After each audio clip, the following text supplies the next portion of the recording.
I'd like to call to order the hearing of the United States-China Economic and Security Review Commission. And we're going to hear today about U.S. investment in China's capital markets and military-industrial complex.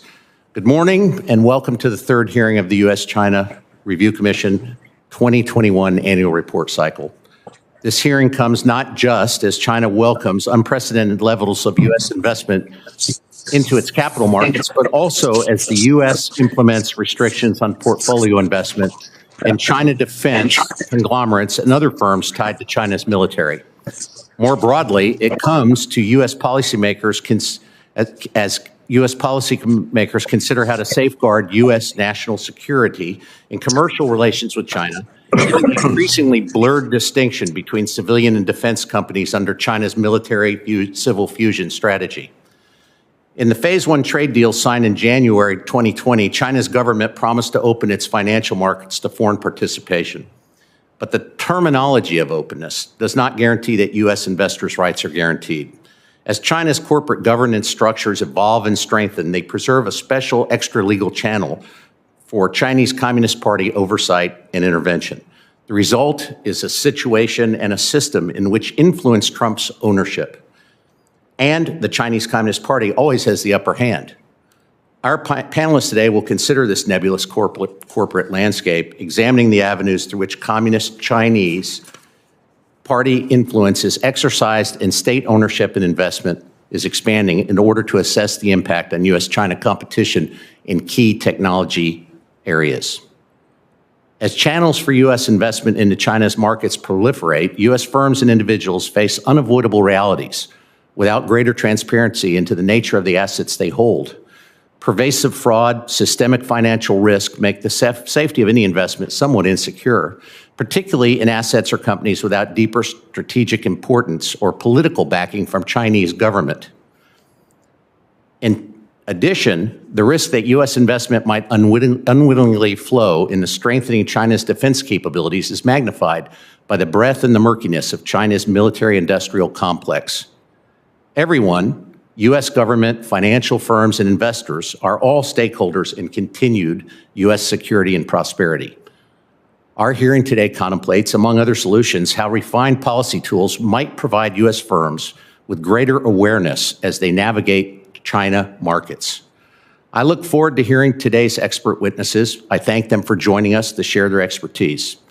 In addition, I would like to thank the Senate Committee on Commerce, Science, and Transportation for securing this room for our use today. I will now turn the floor over to my colleague and co-chair for this hearing, Commissioner Jeffrey Fiedler.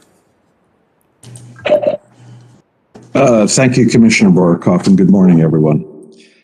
This hearing is timely on a couple of levels. Much of the continuing debate on America's relationship with China has been focused on trade.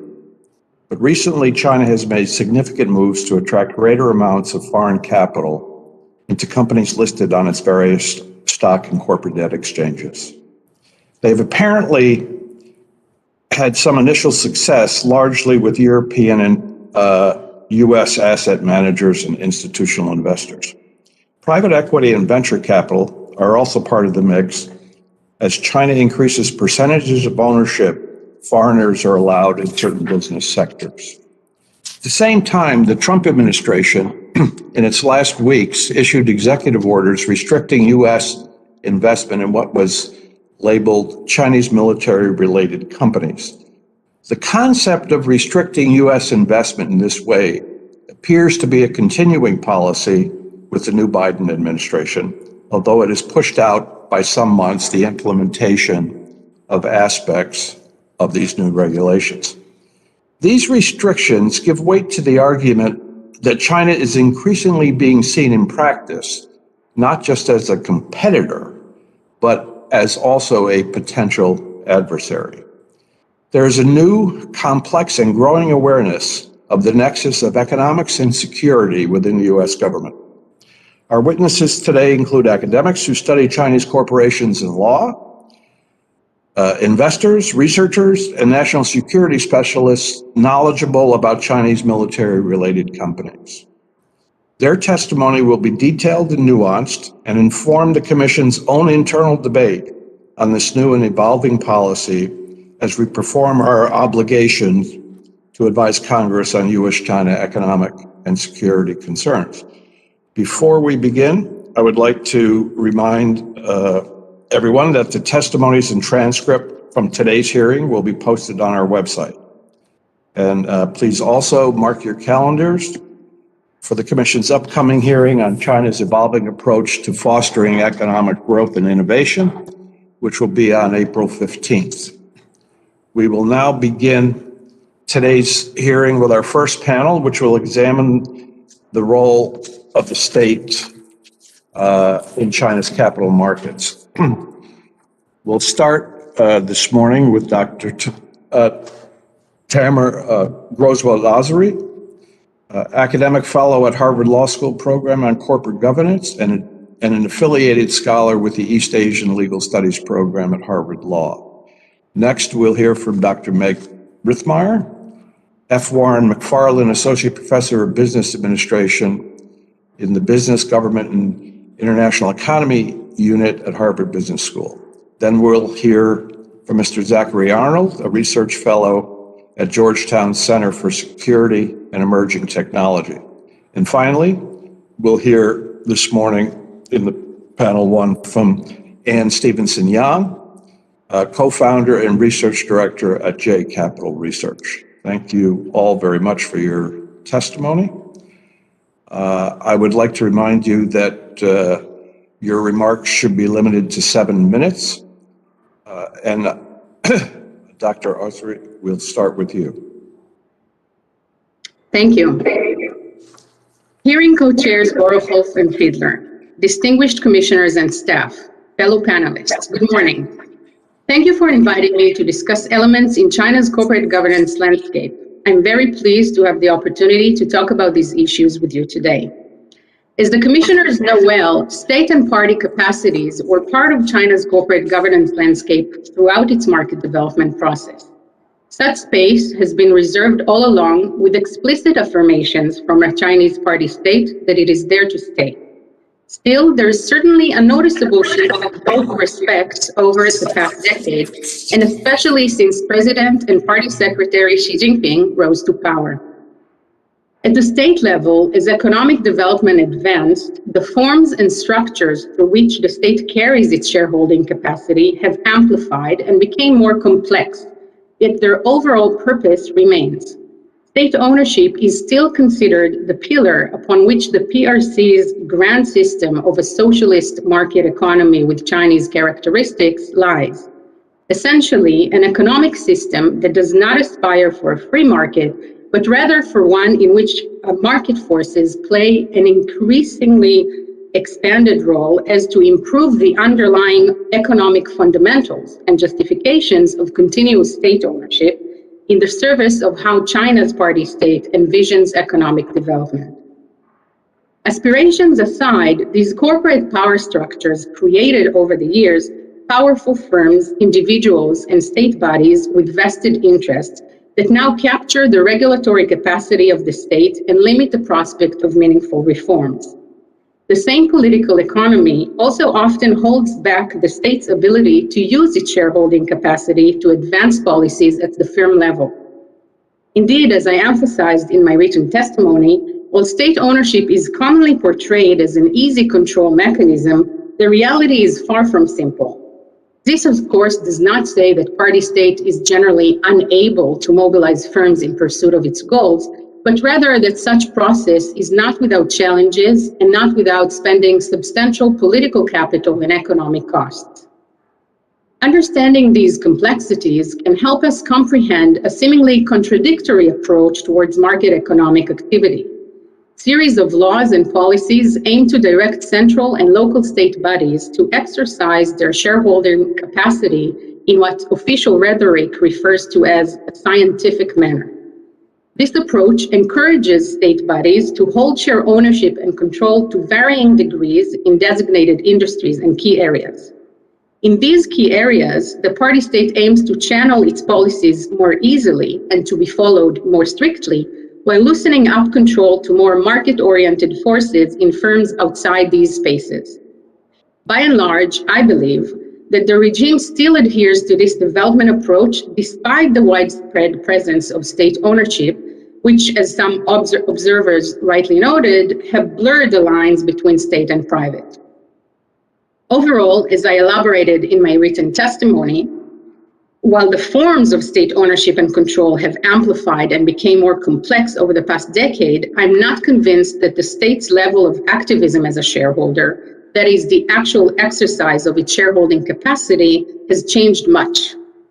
At the same time, however, I want to point to two additional changes that have taken form in recent years, which I assess are potentially more significant. The first is an ongoing process to increase the effectiveness of the regulatory regime as a stabilizing force.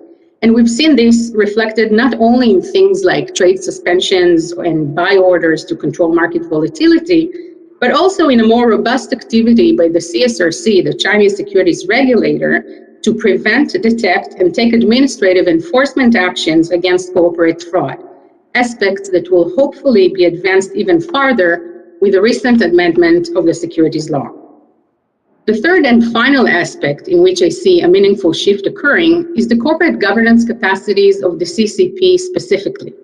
These have been enshrined more systematically and elaborately, particularly with respect to SOEs broadly defined. Indeed, in recent years, the party has transparently asserted itself a greater and more direct role in corporate governance. It has expanded the use of party organizations in firms both quantitatively and qualitatively. Quantitatively, a greater number of firms today across both the private and public sectors have implemented a long-neglected company law provision to establish a party committee as part of their corporate governance structures. Qualitatively, the roles of these party organizations expanded as well. So far, at least, it seems that the party state has taken a rather practical approach for such expansion. While it has intensified efforts for party building through party-line education and co-optation and so forth, and enhanced its monitoring and disciplinary reach across the market, it seems to be taking a softer approach towards interference in decision-making in the private sector. A mandatory commitment for greater party involvement in decision-making currently applies to SOEs only, and there too is set to follow the same scientifically categorized approach that I pointed to earlier. While it remains to be seen how these capacities are implemented on the ground, from a broad market perspective, these developments reflect that the party state is certainly aware of the trade-offs and the costs of excessive intervention at the firm level, as it tries to walk a fine line between mobilizing insiders and firms according to its priorities, to allowing them sufficient leeway for independent decision-making so needed for growth and innovation, while at the same time also trying to preempt and curb down the economic and political consequences that such leeway brings. Thank you, and I look forward to our discussion. Dr. Rithmar, thank you. Thank you to the commissioners for inviting me here today and to the capable staff of the commission for getting us all organized. So my testimony will focus on the changing role of the Chinese state in China's capital markets, and in particular, the increasing financial presence of the state outside of what has long been considered the state sector, which typically means states that are firms that are majority owned and controlled by parts of the Chinese state. This expansion of state investment is novel in China's political economic history and really quite recent, accelerating especially since 2015, but beginning really in 2013. It is therefore, in my view, quite early to make confident statements about the effects of this expansion, but nonetheless, several patterns have emerged in terms of the sources and logics that have several important consequences that I do believe I'm able to discuss. So first, let me talk about the sources of state financial investment outside of majority state-owned firms. So the first, which is probably the most well-known, is China's recent industrial policy, and especially Made in China 2025. So as the commissioners surely know, the policy has controversially called for comprehensive upgrading and localization of China's manufacturing capabilities. And the primary means of implementing this policy has been the creation of what are called government industrial guidance funds in strategic sectors, such as semiconductors, artificial intelligence, and electrical vehicles, among other things. The funds are initially supplied by the state at several different levels, so central ministries, provincial, municipal governments, and so forth.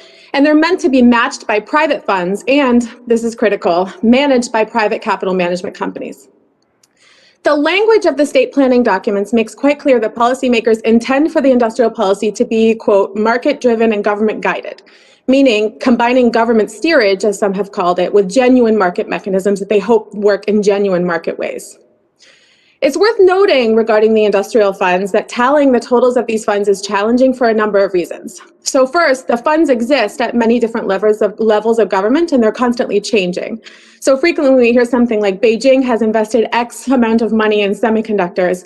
It's actually not Beijing, but a variety of actors that are inside and outside of the state who co-invest alongside one another with different reasons and sometimes with varying levels of coordination or no coordination. Second, the funds themselves are announced as targets, meant to signal the ultimate amount that any given actor hopes to invest in that fund. So the state contributions in this way are seed funding that private or social capital is meant to match. So the actual amount of state funding itself in any given fund can be uncertain. All of that said, the scope of state investment through the industrial guidance funds is quite simply enormous.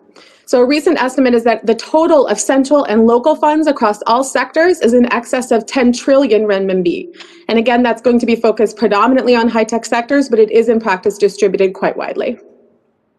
The second source is state-owned capital and investment in operation. And so these are SOEs or new functions for SOEs that invest widely in state and in non-state firms. This started in 2013 experimentally and sort of solidified around 2018. And the shift is from managing enterprises to managing state capital. And so again, it's the logic of industrial upgrading as well as optimizing the distribution of state capital throughout the Chinese economy.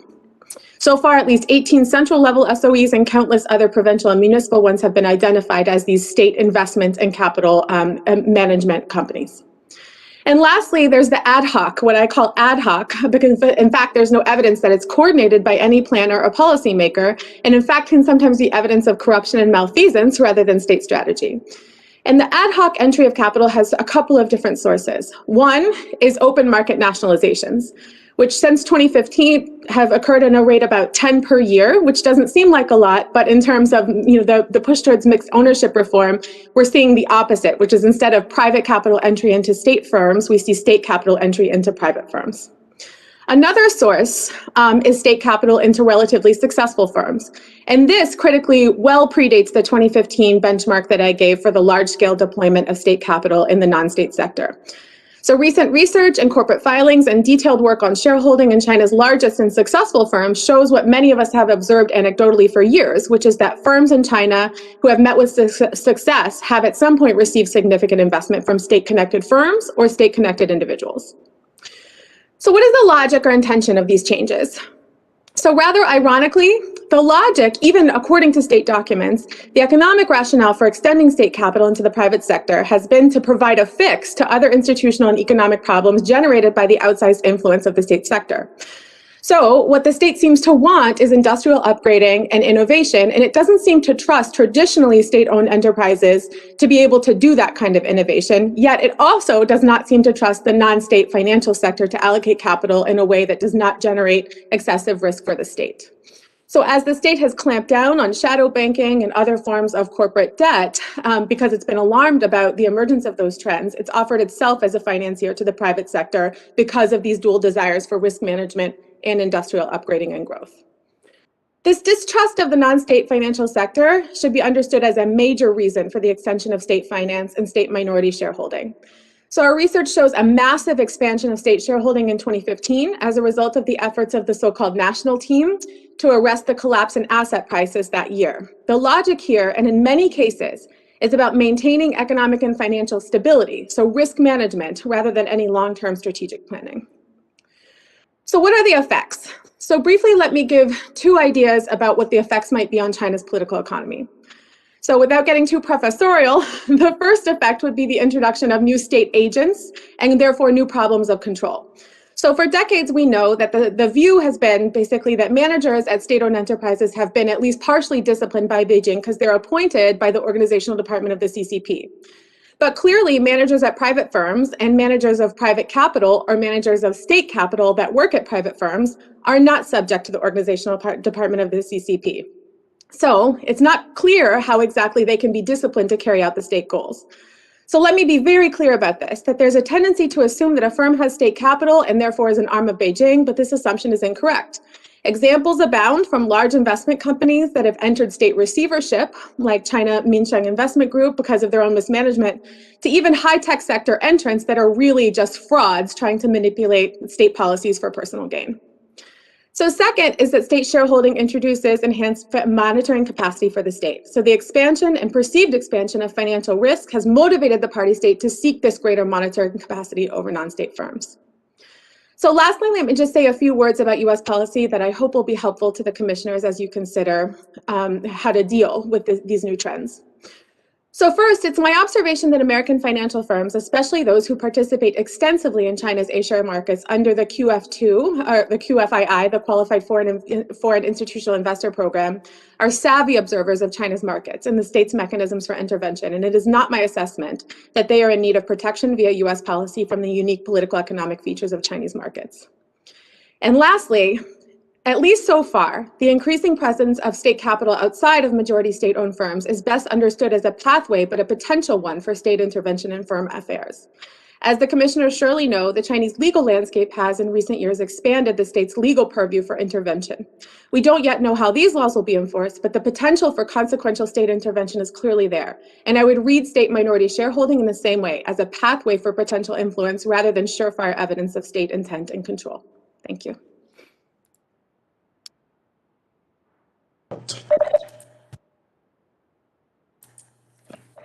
Mr. Arnold, please. Yes, good morning. Chairman Borokoff, Chairman Fiedler, members of the Commission, thank you for the opportunity to testify today. Together with my colleagues at the Center for Security and Emerging Technology, a nonpartisan, data-driven think tank within Georgetown University, I research trends related to global investment in emerging technologies, particularly artificial intelligence and advanced semiconductors. My written testimony to the Commission addresses a range of issues, including China's current position in various technologies, how China's technological development strategy relies on financial capital flows, and the state's prominent role in allocating capital to specific firms and sectors, for example, through the mechanism of government guidance funds. I would be glad to explore these issues during the question and answer period, but in these brief initial remarks, I'd like to begin with an overview of the companies active in China's emerging and strategic technology sectors. These sectors are diverse. With some exceptions, traditional state-owned enterprises are less active at the cutting edge. More often, the commercial sector has taken the lead in these emerging technologies, as is the case in the United States and in other countries. China's artificial intelligence sector illustrates the range of players involved. Publicly traded firms in this space include diversified tech companies such as the BAT firms, Baidu, Alibaba, and Tencent, and many of the other members of China's AI national team. There are also large companies in other industries such as Ping An in insurance, Hikvision in video equipment, which have been launching AI subsidiaries and lines of business in order to diversify or to support other activities. And then there are firms that are specialists in different aspects of the AI ecosystem. So examples would include Cambricon, which is a developer of AI specialized computer chips that's listed on the Shanghai Exchange, and iFlyTech, a specialist in speech and language processing technology, which is traded in Shenzhen. Now, in addition to publicly traded companies, there are myriad privately held firms competing in China's AI sector, from the very large, think Huawei or SenseTime, to hundreds or possibly thousands of smaller startups that are active across a range of AI input and application areas. Now, whether publicly traded or not, Chinese AI companies are entangled with the government in many ways. The extent and the nature of these ties varies from company to company and from context to context, but at a minimum, directly or indirectly, all benefit from the Chinese government's large and sustained investment in AI and related technologies. Now, in absolute terms, US and foreign investors also have a large presence in China's tech sector. For example, they buy shares in Chinese tech companies on exchanges in New York, Hong Kong, and the mainland, and they invest billions in venture capital into Chinese startups. However, China's domestic capital markets are maturing, and the party is pouring enormous sums into strategic and emerging sectors. As a result, foreign capital, and in particular American capital, are not limiting factors in China's technological development today, in my judgment. This means, for example, that restricting US investment in mainland-listed tech companies would probably be ineffective at best in terms of China's technological development. I understand this issue is of particular interest to the Commission. CSET's review indicates that Chinese investors own most of the outstanding shares in high-profile mainland-listed tech companies, while US investors hold small stakes. Forcing US investors to liquidate would not necessarily have a large effect on these Chinese companies. More likely, investors outside the United States and on the mainland in China would be happy to fill the gap. And if all else fails, remember that the Chinese government is willing to invest copiously in companies and sectors it considers strategic. In the unlikely event US investment controls seriously threaten the capital supply of one of these sectors, the Chinese government would very likely just provide a lifeline itself. Now, to be clear, there are good reasons we might control US investment in China's technology sector. Chinese tech companies have been implicated in grave human rights abuses, and intentionally or not, their technology enables the Chinese Communist Party and its strategy for authoritarian rule. It's entirely reasonable to think that American capital should not be used for these ends. I personally believe we should restrict US investment consistently and transparently in companies that violate human rights or pursue similar harmful activities. But we can't assume that these policies will materially affect China's technological development, especially in the medium and long term. Now, to the extent investment controls are imposed, US policymakers do have some ways to make them more likely to have an impact. Any investment restrictions should be multilateral, and they should focus on the few transactions that are likely to pose serious national security risks. For example, when unique know-how or trade secrets are likely to be transferred from a US investor to a Chinese target as part of the transaction. It's critical to note that in order to be able to target these deals, the federal government will need to invest in analytic capacity that's currently lacking, such as better open source intelligence capability. But in parallel, policymakers should exploit America's larger and more durable advantages over China, advantages in domains other than financial investment. For instance, America's ability to attract the world's top scientists, engineers, and entrepreneurs is a unique asset that has long been critical to our economic and national security. Xi Jinping has described talent as, quote, the first resource, end quote, in his country's quest for technological independence, and China is working hard to attract both talented foreigners and Chinese expatriates, with mixed results to date. In my judgment, consolidating our talent recruitment advantage over China, including critically by fixing our restrictive and outdated immigration laws, would do more for America's national security than restricting US investment in Chinese tech companies. Now, we have other assets that are also worth reinforcing. These include robust alliances with technologically sophisticated peer nations, dominant positions in certain choke point technologies fundamental to many capabilities, such as high-end computer chips and chip manufacturing equipment, a diminished but enduring soft power advantage, and a market-driven economic system in which innovators and entrepreneurs can thrive. If America wants to remain a contender in the global competition for technological leadership, it must protect and build on these strengths. I thank the Commission for its time, and I look forward to your questions. Ms. And Yes, thank you. I couldn't agree more with Dr. Arnold. Good morning, and thank you for the invitation. I think it's worth saying that China has not converged and will not converge with the US political and economic model. That was never going to happen. But that fact in no way invalidates the long-term US policy of engagement. That policy has enabled significant US gain in trade and investment, as well as, of course, bringing enormous new freedoms and prosperity to Chinese people. I think it's important to note that China's conduct at the Alaska meeting with our administration recently was not a sign of strength, but of weakness. Cornered animals lash out. Xi Jinping's rejection of democracy, of an orderly transition of power, of treaty obligations, all of those things are not playing well either at home or abroad. The Chinese government deploys all the resources at its disposal in the interest of unfair competition with the US, both economically and geopolitically. That's just a fact that we have to deal with. But disengagement empirically does not promote US interests, it harms them. How does this operate in the financial markets? Financial markets have provided China with a get-out-of-jail-free card for refusing to reform domestic institutions. I think China learned back when Unicom was listed in 1998 in Hong Kong that public markets would be far less demanding and more lucrative than foreign direct investment, and this has led to a number of problems. Many people draw a bright line between the way public and private companies operate, and they expend a lot of effort in trying to figure out whether Huawei, for example, is secretly owned by the PLA. My belief is that ownership is almost entirely irrelevant. One thing the Chinese government has done very deftly since the reform and opening policy began has been to deploy the tools and mechanisms of capitalism within a socialist framework. To overgeneralize, you could say that Chinese corporate structures are Potemkin villages. So China is largely a state-owned economy and is becoming more so. The private sector is an arena in which China's political elites accrue wealth, while the state profits from a laboratory of technologies and business models that, if successful, can be absorbed into national ownership. While many of China's firms start off as private and are initiated by ambitious entrepreneurs, they necessarily become unprivate as they trade away control in return for the permissions and resources they need to scale up.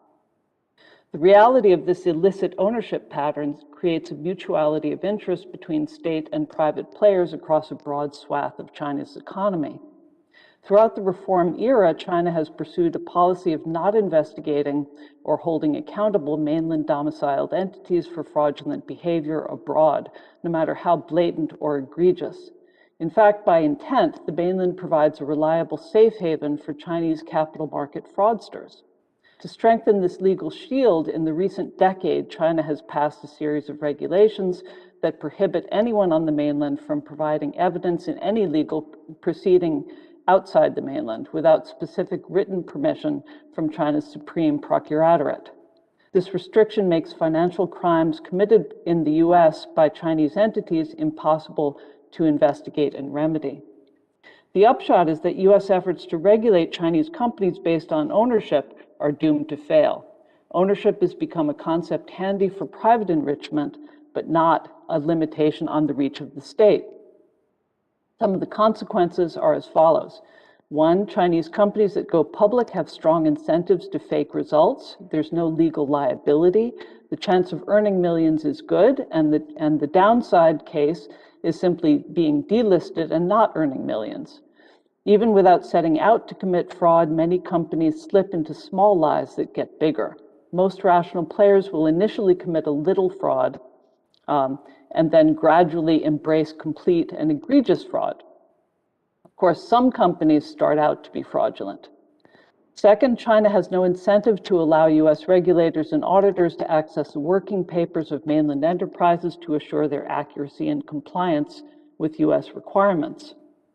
Third, the approval requirement for businesses and the need for business scopes to be affirmatively declared remain the silver bullet that enables the Chinese government to sign international market access agreements but not provide market access.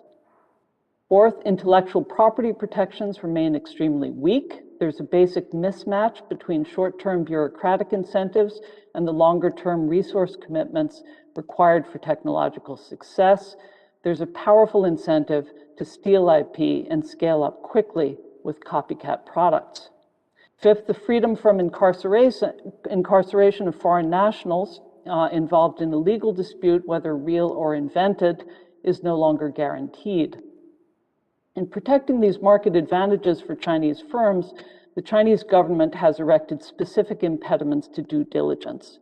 Some of these are as follows. One, the 2010 Law of the People's Republic on Guarding State Secrets attaches draconian penalties for transferring information the government considers sensitive overseas, including by sending an email to someone outside of China or via an overseas hosted email server like a Google or an AOL server. Two, particularly since 2015, when the economy took a dive, China's government has successfully banned data sets that formerly were public. These include financial statements from companies, detailed trade statistics from customs, detailed banking records. Three, local governments massage or fail to disclose critical data on real estate, consumer spending, and foreign direct investment, among other subjects. 4, under pressure to meet economic targets, trade associations often distort the collection and reporting of economic data. And 5, listed Chinese companies seeking to boost their share prices inflate results without consequence. Ironically, this adds to pressure on US public companies to report rosy results because they will be in line with their peers. So there are a number of different remedies that can be taken. Briefly, I think the practical remedy for fake data on a macroeconomic level is to grant American researchers unfettered access to conduct surveys, a right that's been constrained by the law on conducting surveys, supervised by the state statistical administration. 2, on a corporate level, US investigators in a legal proceeding need to have the right to interview individuals and review financial records of all sorts, including tax records, audit papers, invoices, and communications. And I have a number of other remedies, but I'll stop there because I see my time is up. Yes, thank you very much. We will now begin commissioner questioning in alphabetical order, last name of commissioners, and I will include the chairs and co-chairs in the normal order. So Commissioner Bartholomew is first. Is she available? She doesn't appear to be here yet. Okay, Commissioner Borokoff. Thank you very much. First, let me say thank you for the testimony that you all just gave. It was very enlightening, and I'm very thankful that you all have taken the time and the effort that you did to send in your testimony and then appear here today. My first question is for Mr. Arnold. I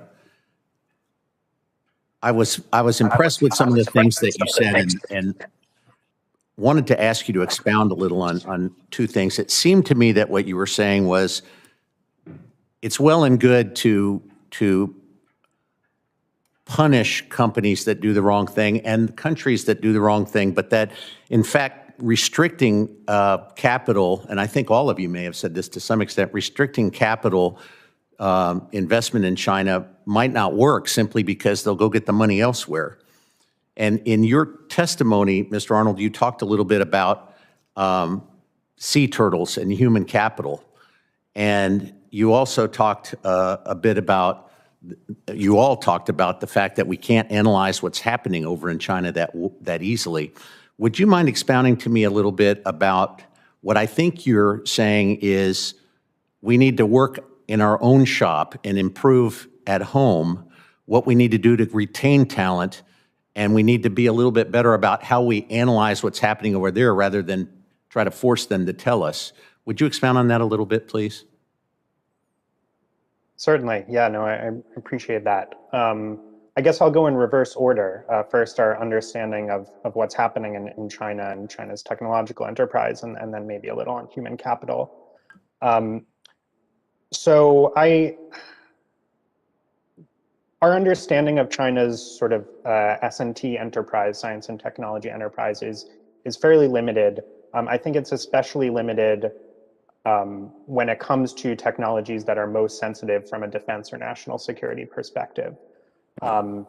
That said, there's a great deal of information to be gleaned from open sources, and that I mean, you know, whether it's official documents recruiting talent or outlining investment criteria for various projects that are posted on the internet or otherwise.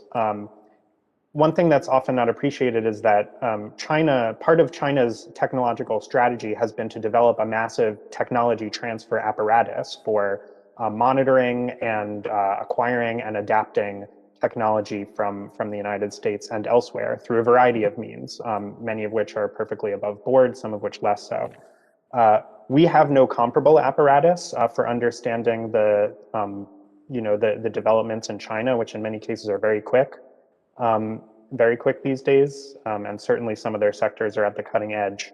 I think greater investment in open source intelligence would both enable us to just have a better handle what's going on, which is useful for a variety of policy measures. But in this context specifically, help us to target what are probably a relatively small number of companies with especially tight or sensitive ongoing links to the Chinese military-industrial complex. On talent, I think this is probably one of America's most durable and most critical advantages, including over China in the global technological competition. We've seen this in results out of CSET, for example, suggesting that a very large proportion of US science and technology talent is Chinese, and when given the opportunity to stay here, they do and innovate and contribute to the economy. And China also recognizes the brain drain from China to the US as a critical deficiency in its technological strategy. So I would agree with you, Commissioner Borkoff, we really do need to double down on this particular capability, whether that's through shoring up research and development in the US or critically through improving our immigration system.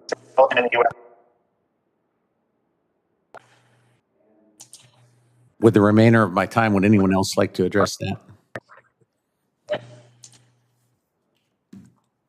Okay, thank you. I am frozen.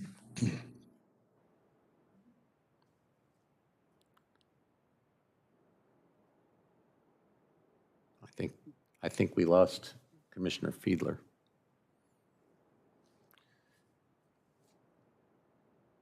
Is Commissioner Cleveland back?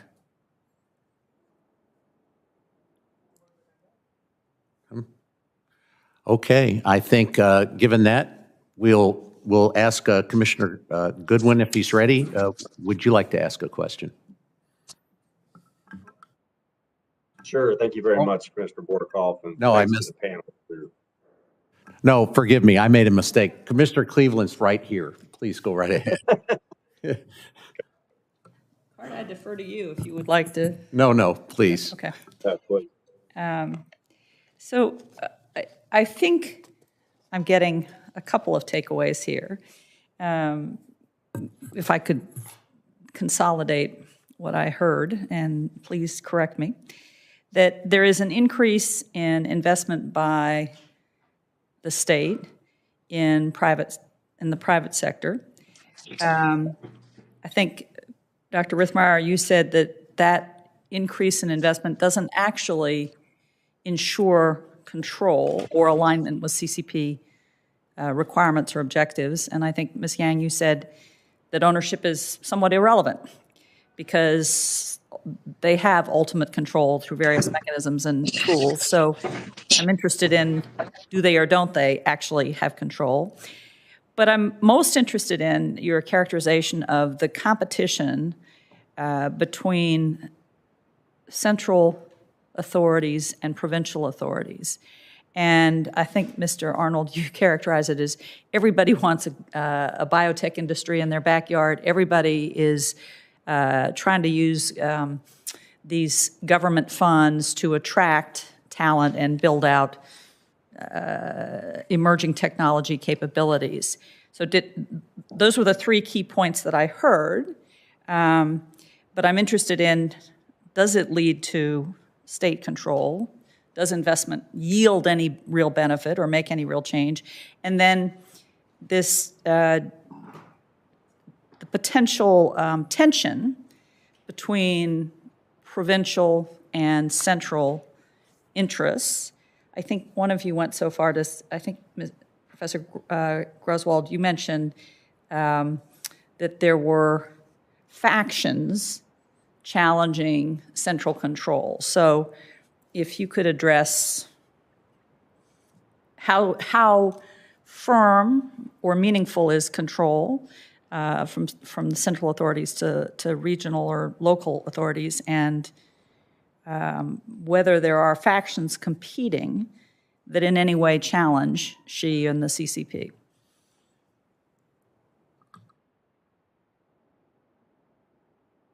Ms. Rithmeyer, you want to go first? Sure, I'm happy to start. So first, I completely agree with Ms. Stevenson-Yang that the distinction between the private sector and the public sector is no longer relevant, and that U.S. policy, or for that matter, academics looking at how firms behave should not see the main division as one between ownership. It's less about ownership and more about influence. The distinction I'm trying to make is that we tend to read whenever a firm has a relationship with the CCP, whether formal or informal, we then assume sometimes that what that firm is doing is the bidding of Beijing. And my concern is that we don't overinterpret some of those signs and then misread what the intentions or the strategic efforts of the CCP really are. So my answer, Commissioner Cleveland, to the question of is there influence or is there not influence is that there's both. So my reading of how the CCP influences firms and affects firms is that if they want influence or control, they will get it, whether they get it through nationalizing the firm, through punishing the firm, through informal means of influencing firm decisions. If they want that control, they can get it. But it's not always necessarily there just because there are potential pathways for that control.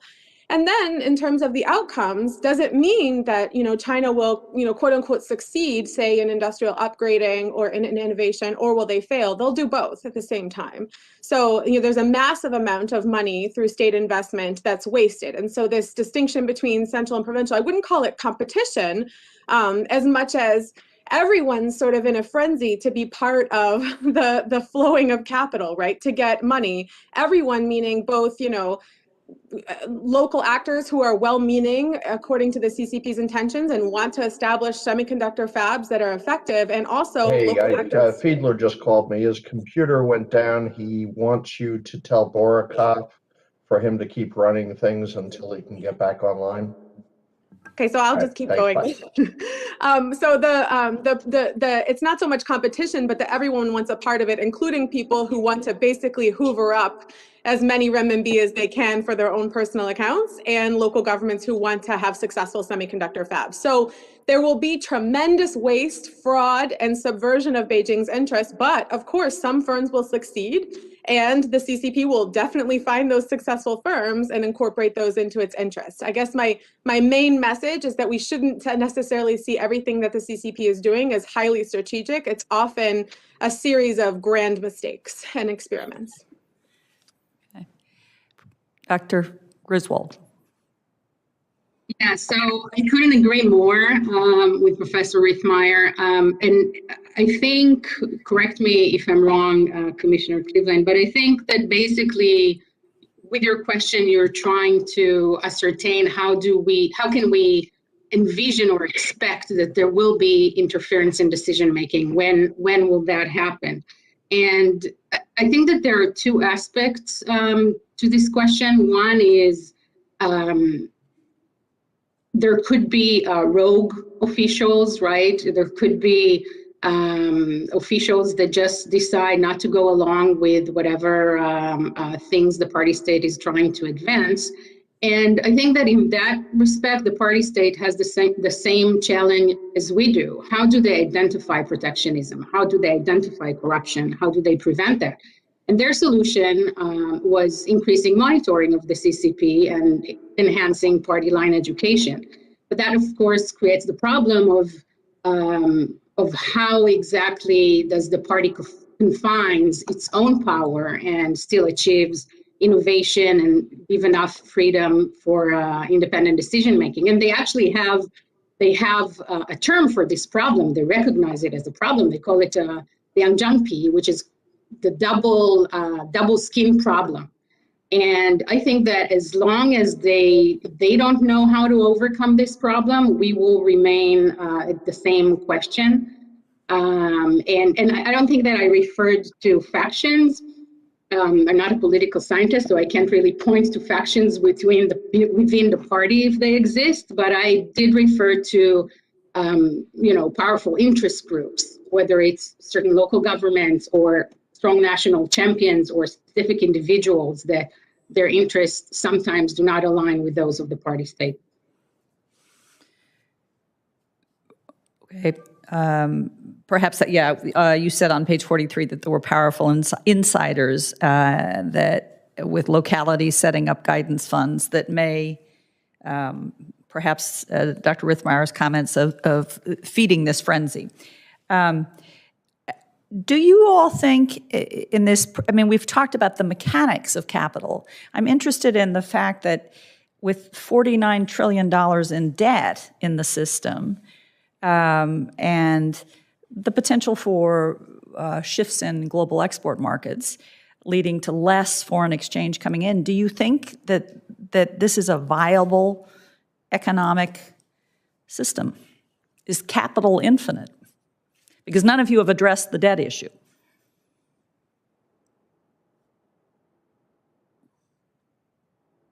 Well, I guess I'll take that first since nobody else seems to want to.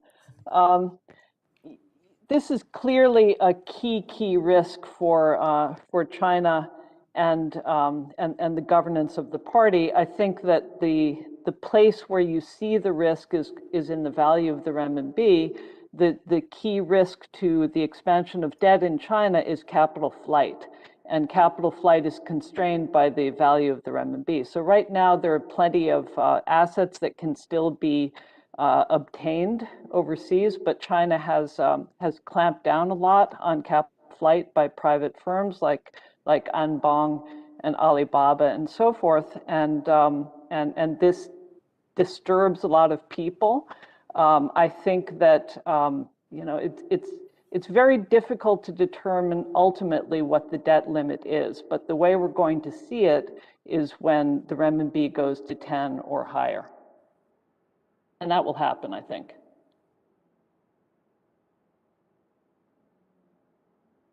I guess, Commissioner Cleveland, I'd only add that capital is not infinite. You're right. I do think that the CCP has signaled very consistently that investing specifically in emerging and strategic technologies is an existential issue for the party, and they will. I would expect that they would wind down other forms of investment before they would reduce those flows of capital materially. Okay, it's time for us to move on to the next commissioner. Commissioner Fiedler's having some difficulties, so we'll go to Commissioner Goodwin.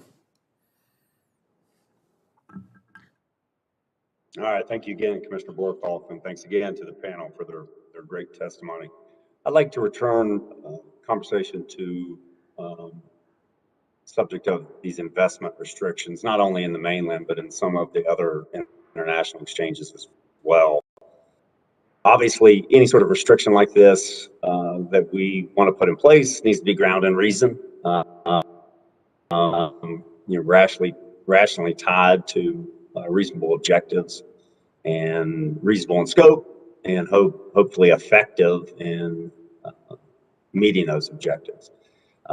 Obviously, Mr. Arnold, as you point out, perhaps irrespective of the efficacy, there are still good reasons to have some of these restrictions on place to limit availability of American capital in certain companies. But at a minimum, I would hope when we're measuring how effective they are, it would have to include the ability to withstand judicial scrutiny.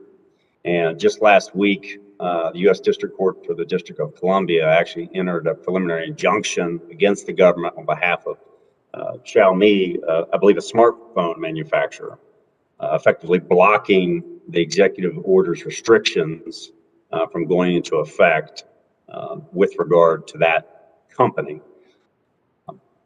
My sense is that many of you have expressed some concerns about the lack of groundwork or foundation that was laid for the restrictions contemplated in that executive order, 13959. And now federal courts are doing the same, at least based upon the more exacting standards of federal law. So my question is, what's next? The news coverage of that injunction that was issued last week indicates that several other companies are contemplating comparable legal actions to enjoin enforcement of this executive order. If that happens, if additional cases were to be filed and successfully block the restrictions, how should the administration respond?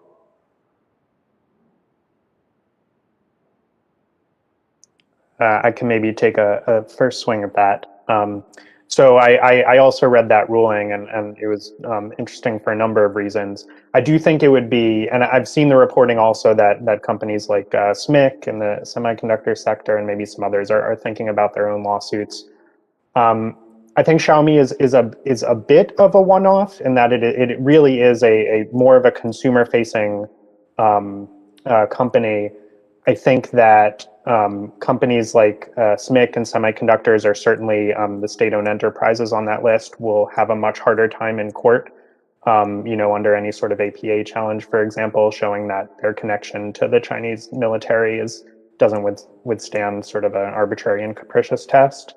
That said, I think the Xiaomi ruling points to a vulnerability, both procedurally and in terms of how the executive order was enacted and those sorts of things, I think can be remedied, but also in just sort of a basic lack of analytic capacity to really distinguish when there are ongoing, tight, concerning ties of material significance between a Chinese company and the Chinese military, and when there are not, when they're patchy, when, I think as one of my co-panelists put it, there's the potential for that influence, but it's not really activated.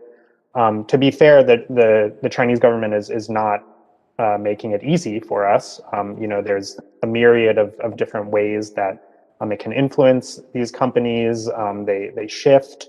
There's little public information, but one reason I think we need to work on analytic capacity within the government to draw out these ties is because otherwise I do worry we'll see more rulings like the one you saw from Judge Contreras. Anybody else? Yeah, if I might just add one thing, Commissioner, is just that I actually think that's a productive process to have Chinese firms enter a legal process to prove that they have no connection between the Chinese state, right, and their business structure, because that's one opportunity that we do get to get clarity on that process, and it incentivizes Chinese companies, right, to make that presentation of their corporate structure and of their decisions. And so there was a world 10 years ago, maybe more, which SMIC, right, was swearing up and down it had no relationship to the Chinese government and was therefore welcomed in U.S. supply chains. And so, in a way, having some sort of means of getting Chinese companies themselves to produce that due diligence, to show and incentivize them to do that, I think is a beneficial outcome of U.S. policy. All right. Thank you very much. And now, Commissioner Camphausen. Thank you, and thanks to our panelists. Mr. Arnold, I guess my questions or discussion is more focused on your testimony. I sensed in your written testimony, at least, a lack of acknowledgement of the role on the part of the Chinese entities to taking intellectual property or coercing tech transfer through means that, somehow are a process to gain market access or whatever. In the opening part of your statement, you talk about surprisingly fast development on the part of Chinese entities, and you cite military aviation, and the citation is about the J-20. Well, in American national security and intelligence community circles, the J-20 is kind of a great case for how Chinese espionage has taken aspects of the US F-35 and incorporated into the J-20. And so I hardly think that's a case of terrific advancement on the part of China in the field of military aviation. You mentioned to Mr. Borokoff the conditions of IP protection, and you also made mention in your oral testimony about trade secrets. My question is really, you talk about the conditions in your conclusion about when it might be okay or even preferable at a policy level to restrict investment, especially in firms that are implicated in human rights abuses, which I agree with and think is a worthy point. There's really another question, though, it seems to me, and we have to ask ourselves to what extent foreign capital might reinforce ill-gotten gains in technological advancement. And should that be another condition that would add to your list of reasons why we might limit foreign investment in some Chinese firms?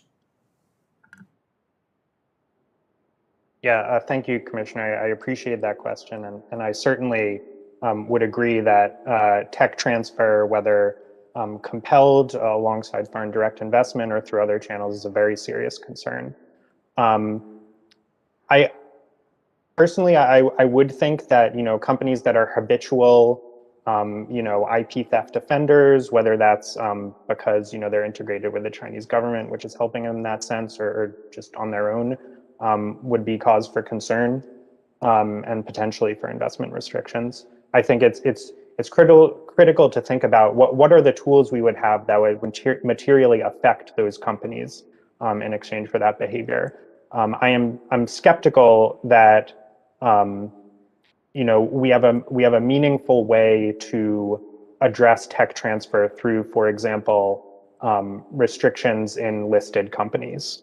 I think there's probably a set of transactions that are potentially very concerning from a tech transfer perspective. Like I mentioned in my oral testimony, sort of private market investments where we think there's some unique know-how involved in the transaction. There's a high likelihood that's going to flow alongside the financial capital. I think we should be working very hard to identify those transactions and if appropriate, restrict them.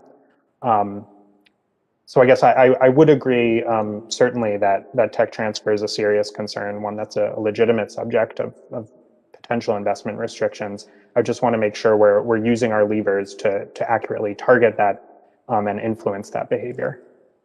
I think that's a fair point.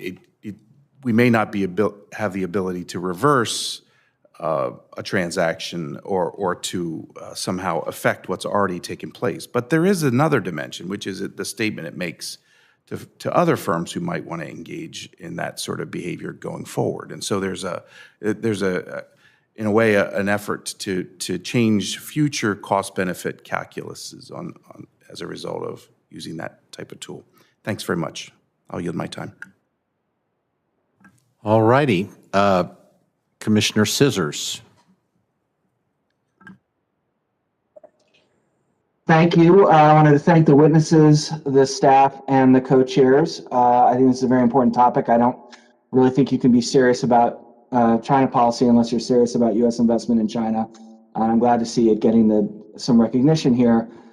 Meg, first question is for you. And all my questions are data questions, and it may not be possible to answer them now, but that's fine. I'm happy to have you say I'll send you something later in the follow-ups.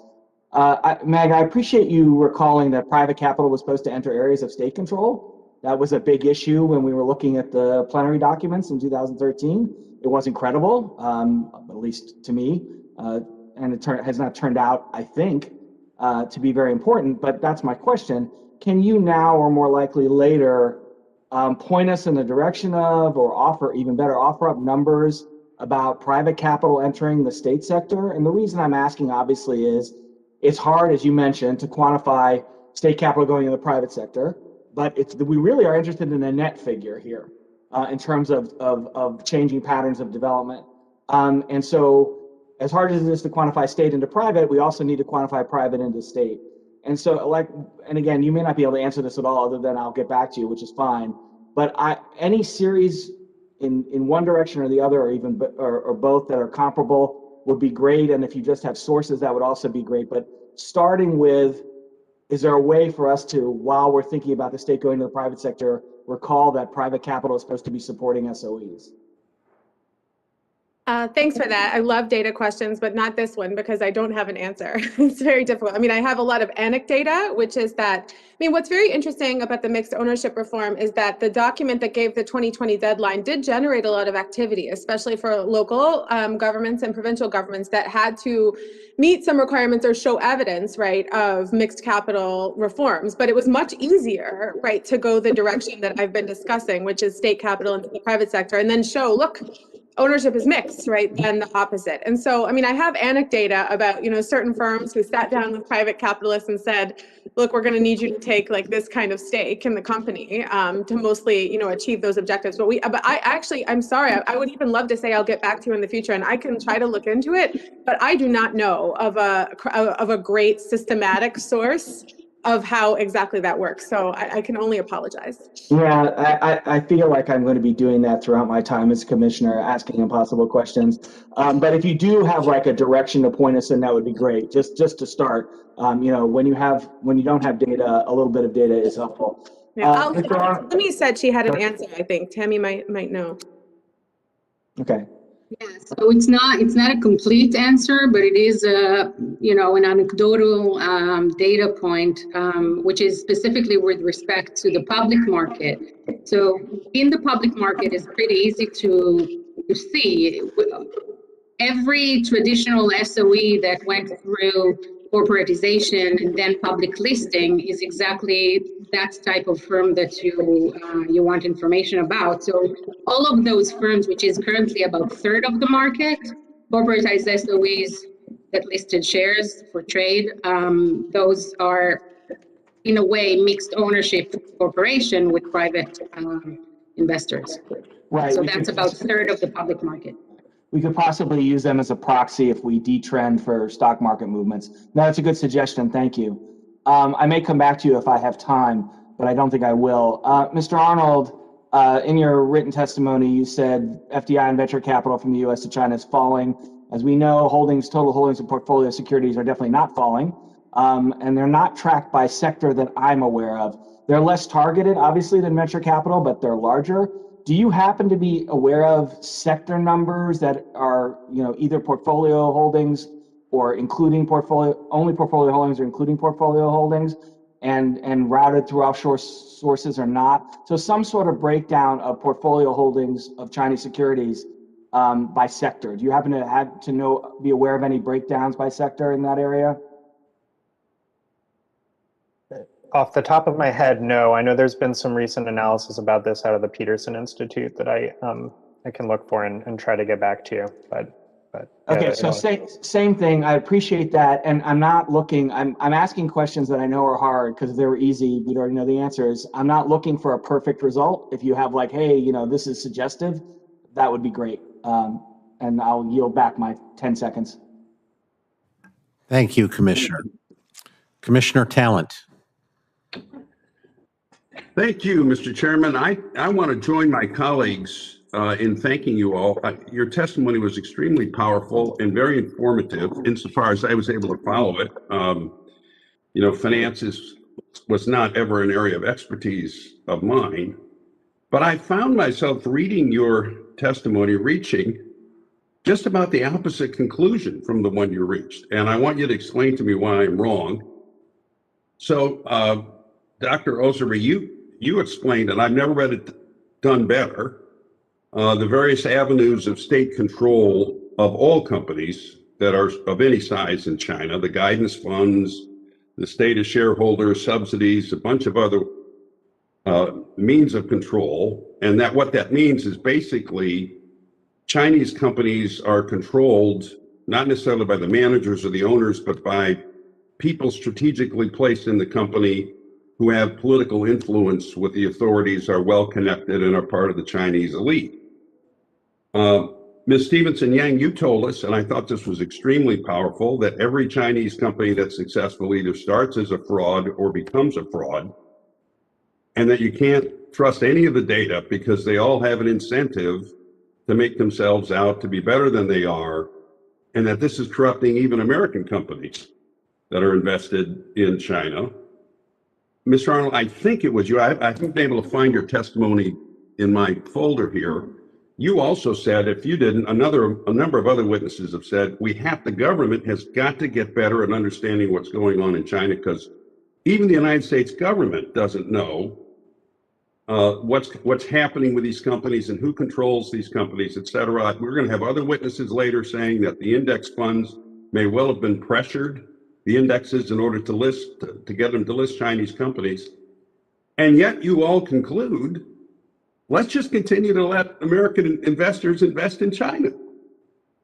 And if I was still in the Congress, it'd be one thing, the speculators and the Sharpies, if they want to take a risk, I wouldn't want my constituents putting their pension fund money in what is essentially a gigantic racket. Waiting for others to join. That was my reaction. And I'm not, so tell me why I'm wrong.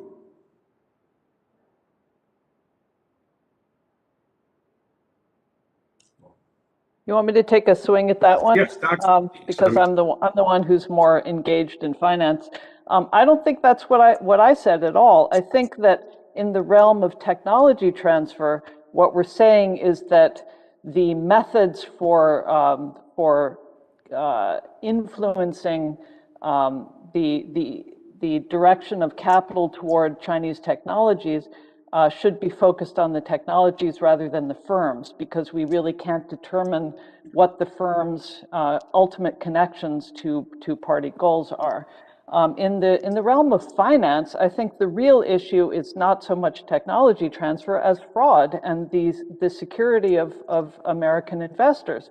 And I think that is the realm of the SEC, and the SEC should take a much more active role in requiring, for example, PCAOB access to Chinese records, or else they will delist Chinese firms. I know the Kennedy bill has already done that, but I think it should take effect much more quickly. A 3-year effective period really doesn't do anything. And there are a number of other measures as well. I think that Chinese firms basically need to be delisted. Well, I completely agree with that, except I don't think Beijing is going to let us, impose in China the kind of regulatory or other safeguards that we have here in the United States and in other parts of, the democratic world, and even the non-democratic world is really participating in the world economy, on a good faith basis. I asked the question, and really it's a sincere question. I mean, and not so much from a national security standpoint, because I hear what you're saying there, that look, they're going to get the money someplace anyway. But from a standpoint of investor protection, well, yes, please, Dr. Ozer. Yeah, so I'm going to talk about money flowing there rather than money coming in, because Ms. Stevenson-Young also already addressed money coming in. I think, and Commissioner is rightly concerned about fraud issues. I think what I hear in your question are two concerns. One is the issue of fraud, and the other is the issue of state presence, which might infer that firms are not directed to economic maximization goals, and therefore you're concerned for constituents and so on. I think that we need to remember that investors' interests do not necessarily align with government interests. We might be able to align them better. That's a point for discussion. But in terms of their economic interest, I still think that we should leave to professional managers to decide where money should go and which risks are worth their time and which risks are worth their money. We still need to remember that in the Chinese market, there are significant processes that are meant to deal with fraud and with corruption and all these issues. The Chinese government is risk averse, as we know. And so we do see some improvements there, and it's important to remember that. And, as one investment manager once told me, they treat Chinese possible government interference, it's the ESG with Chinese characteristics for them. And they know how to treat that. They know how to calculate it in the risk assessment. So that's my point in that.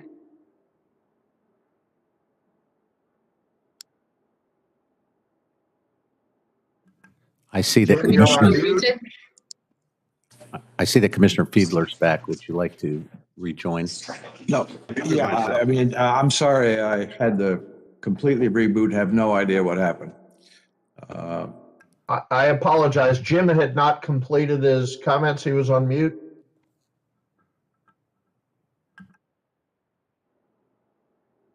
Jim, you're still on mute. I hit unmute. I think it's muting somehow. Yeah, it is. We hear you. Fine now. Can you hear me now?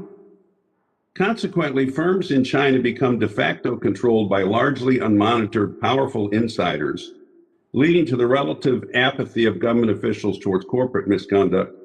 My academic work elaborates on the corporate governance consequences of this reality, which includes widespread self-dealing and corruption. Absolutely. Well, I'm over my time. If I might come in, I totally agree with Tammy. And in fact, one of my policy recommendations is that, I teach a course on political risk, right, to MBA students. It's amazing. They're not stupid, right? And there's political risk in all kinds of places. And national security risk is one thing, but My fear is that, if the United States government starts making policies to protect so-called investors, Anne's suggestions I think are quite brilliant about, requiring or doing as much as we can to require certain disclosures, survey access, these kinds of things. But if we start making rules to protect investors and financial allocators of capital from their own risk, then it seems like it's a step beyond, I think, making a national security argument about China. I appreciate Just it. Thank if I you, may, yeah, please. just if I may, all right. because Commissioner quoted from my testimony, and I just want to, make it for the record. Yes, indeed, there is a widespread self-dealing, widespread corruption. We all know that. But at the maybe next page of that testimony, I also talked about all the means that the party and the state are implementing at the market level to try and combat that. And part of it is the monitoring within enterprises, which we can maybe judge based on a normative level, and there's a lot of problems with that. But it doesn't mean that the party just the party state just let everything loose and let's abuse shareholders as a policy. All right, thank you. Okay. Thank you, Mr. Chairman. Yes, Mr. Wessel. Thank you all for being here. And I'd like to pull on the thread that Jim just exposed for a couple of minutes because I agree with him. And Dr. Rithmeyer, I certainly understand how investors should be able to judge their own risk. Although the theory of the 33 and 34 acts is that there should be adequate information. And we've heard, I think, from a number of you today, as well as I think we all know, whether it's PCO, AOB, or other issues, the opacity of being able to actually know what's happening in China. I heard today, in fact, comments that raise increasing concerns for me. In the past, we've had witnesses indicate there really is no private sector because there's always some, influence of the state, one way or another. But today I heard that the fact is that success begets more government involvement. You become you are under higher focus, more governmental influence to both harvest the benefits of your activities as well as potentially rein in abuses, etc. So from the 33, 34 Act, etc., I'm a normal investor, I'm not reading on a daily basis what individual Chinese firms may be in a mutual fund. It doesn't seem that it's working, is it?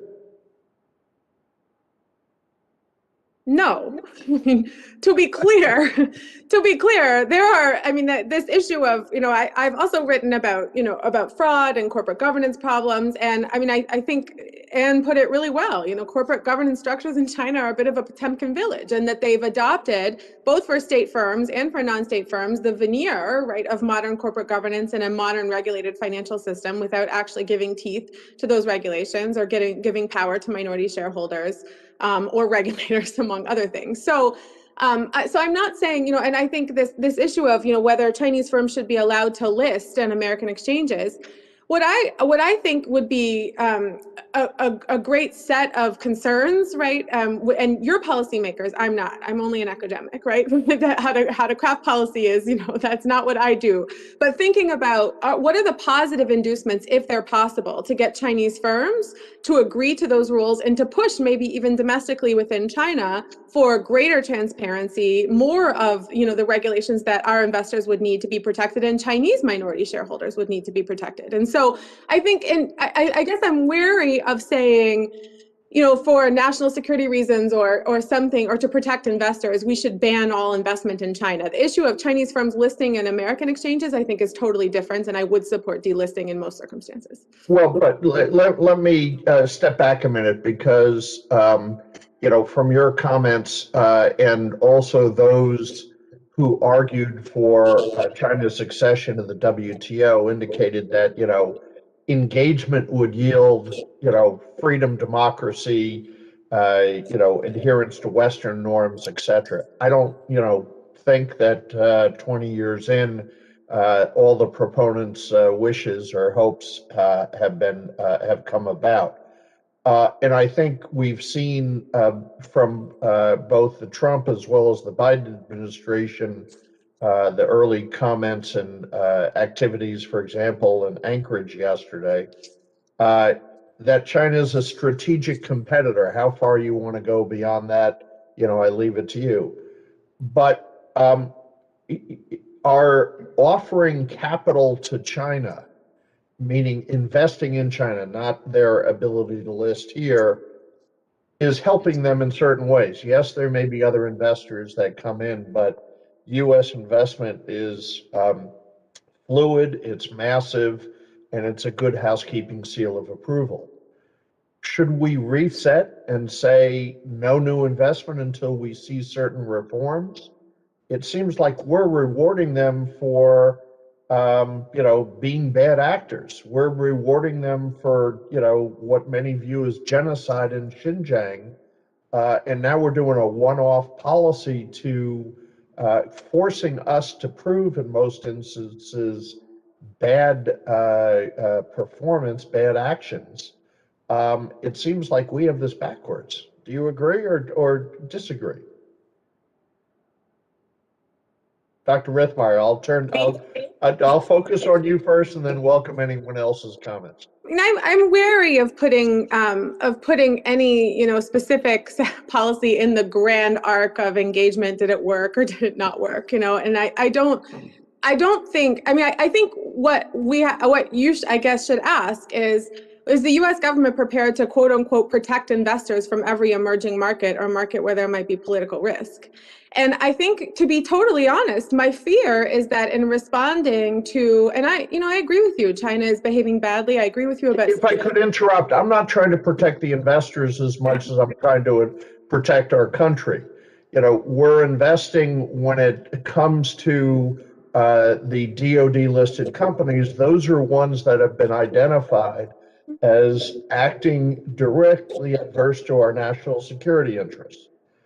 That should be a government or a countrywide interest, not an individual investor aspect. Exactly. I think that's exactly the distinction that I would want to make. So what is a national security interest versus what is a policy saying no one can invest in China, period, because we're worried that China's markets have too much fraud and corruption and we have to protect investors from themselves. I don't want to see the US government become the Chinese government by overprotecting people in response to its actions.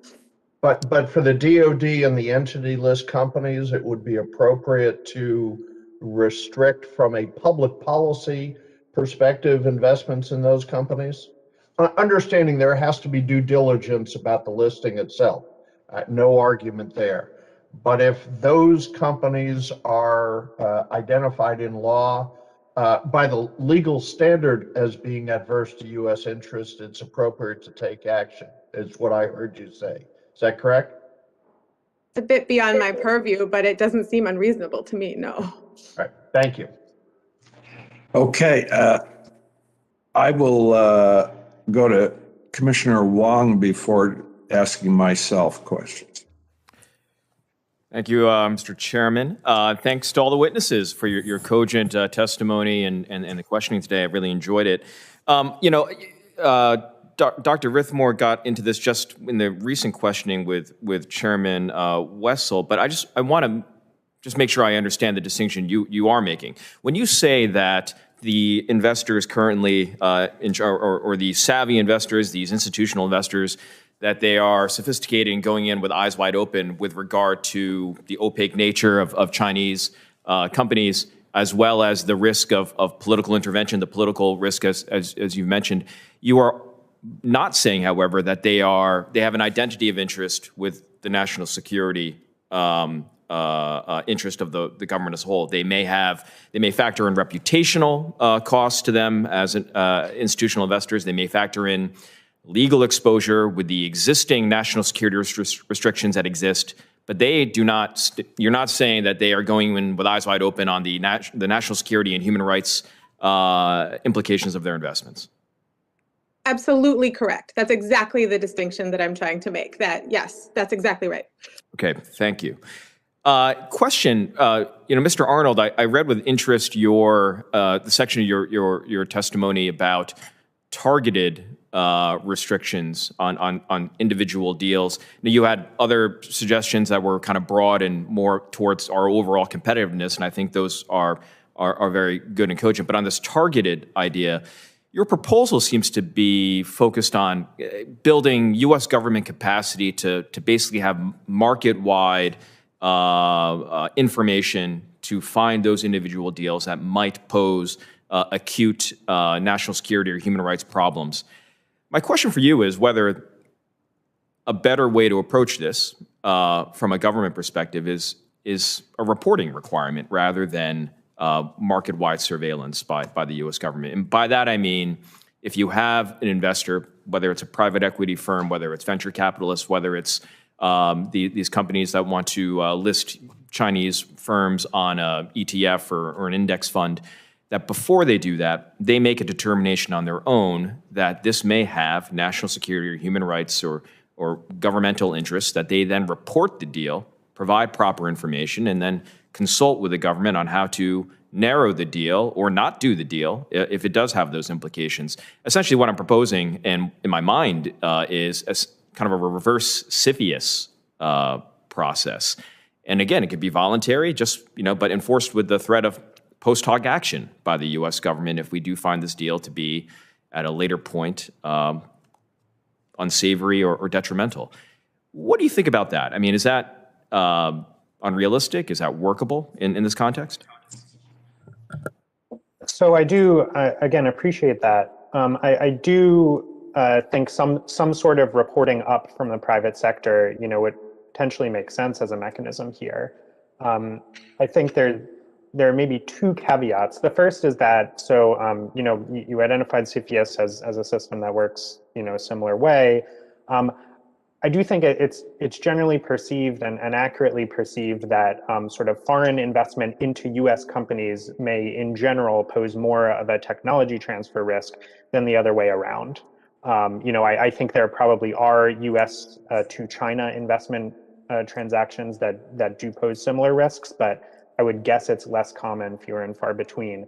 So you would want to calibrate sort of the burden of the reporting requirement to the risk. The other thing I would say is that honestly, even sophisticated actors, considering investments in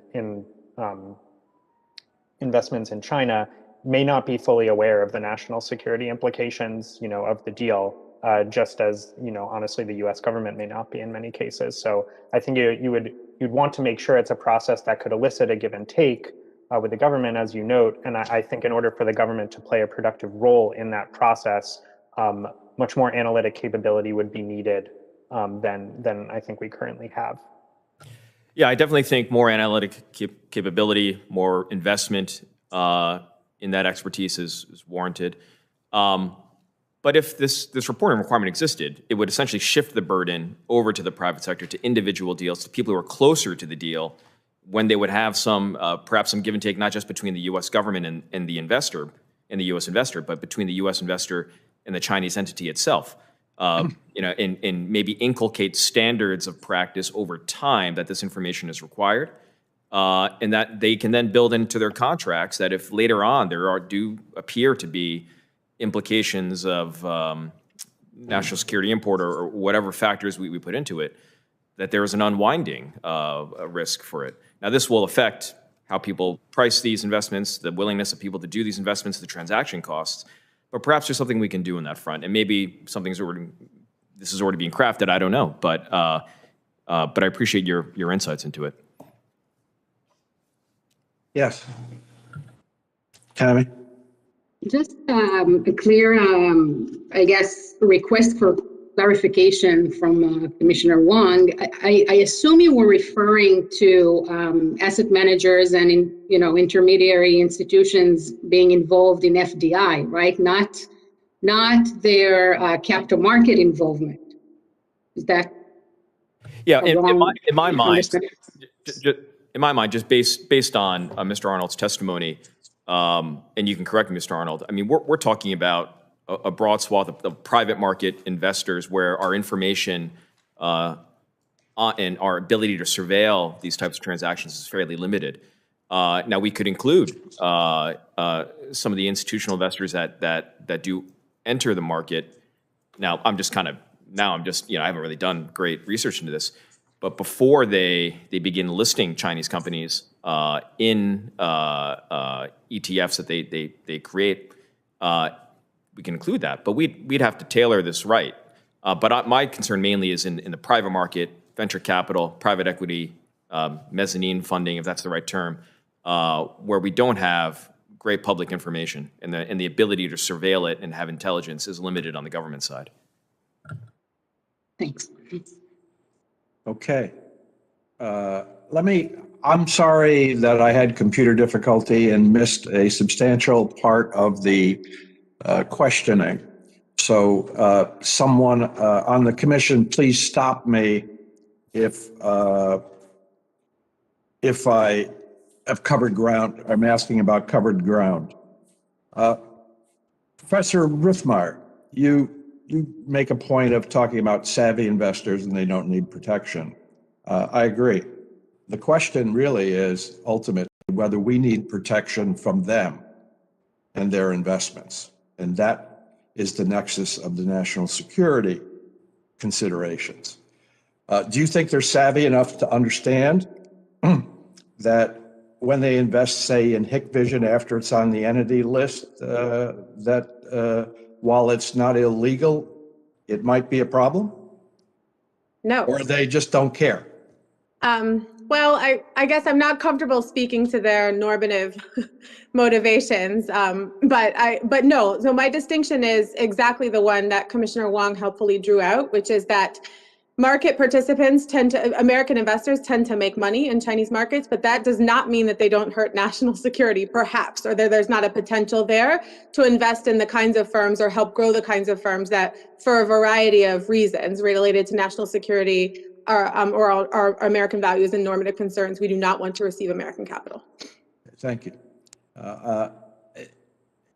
Dr. Osiri, you talked in your written testimony about the role or the rights of state minority ownership in companies, and I presume publicly traded companies. So in other words, a state enterprise or a state entity owns a minority interest in a publicly traded company, but it has enhanced rights that we don't have any sort of analogy to in the United States. All right? And do we see this being activated? Do we have any examples? Or is it just ad hoc power on the part of the government, which they actually have anyway whenever they want to act, it seems to me? So basically, the legal framework, the SOE assets law, give the state, even as a minority shareholder, the option to propose candidates for the board of directors and the board of supervisors. And so this normally would be something that is not given to public shareholders or other shareholders in another company. There's also, as I pointed there, a few added rights, including specifically fiduciary responsibility towards the state as an investor in any Chinese state-invested enterprise, as well as some provision that basically allows or actually requests the pre-approval of transferring state interest in any state-invested enterprise. And so to the question of the commissioner, whether or not this is exercised, it is exercised. The intention is more to exercise it in state-controlled companies and less so in state-invested enterprise, but I did not do any empirical research to actually see how much is it exercised where the state is actually a minority shareholder. The general intention reflected through law and policy is to minimize such exercise of this right in state invested enterprise where it's not a controlling shareholder. All right, thank you very much. Let me go to a question on disclosure by the SEC or rules. So the SEC says we don't have country-specific requirements. We've talked today, and we're going to talk more today, about the very unique corporate aspects of the Chinese system. It strikes me as boilerplate risk disclosure that we find with Chinese companies is insufficient, number one, and doesn't really include material matters. So absent sort of required disclosure, there's the concept of materiality, right? And I don't see materiality being exercised in the China context where there's plenty of flexibility for the government, for the SEC to do it, to force disclosure. So for instance, if a company is making ballistic missile parts and is listed, right? And we have or your minority ownership question, we just say boilerplate wise, oh, well, the Chinese government can intervene whenever it wants. And that is deemed to be sufficient as opposed to more specific and detailed disclosure, right? For investors. Or do you just think they're so smart that they don't need, these savvy investors don't need any more disclosure? I'm assuming that's for me? For both of you, for Okay. anybody. So I'll take a stab at that. I'll begin. So first of all, I want to again distinguish between the interest of savvy investors, asset managers, and so forth when they invest in China's market. And I'm going to respond specifically now with respect to investments in the US, because that's where we can actually control our disclosure requirements. I agree with the commissioner in terms of more disclosure is better. I'm in the position that in this day and age, I don't see why we need to give lapser treatment to foreign investors, foreign issuers, I'm sorry. Having said that, we do need to acknowledge that there is a problem to understand what will be material information in this instance.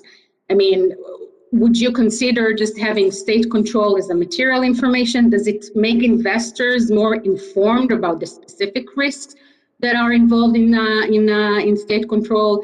You are right. I believe that we need more detailed information about the specific intricacies within each company, the client base, the exact network of affiliates.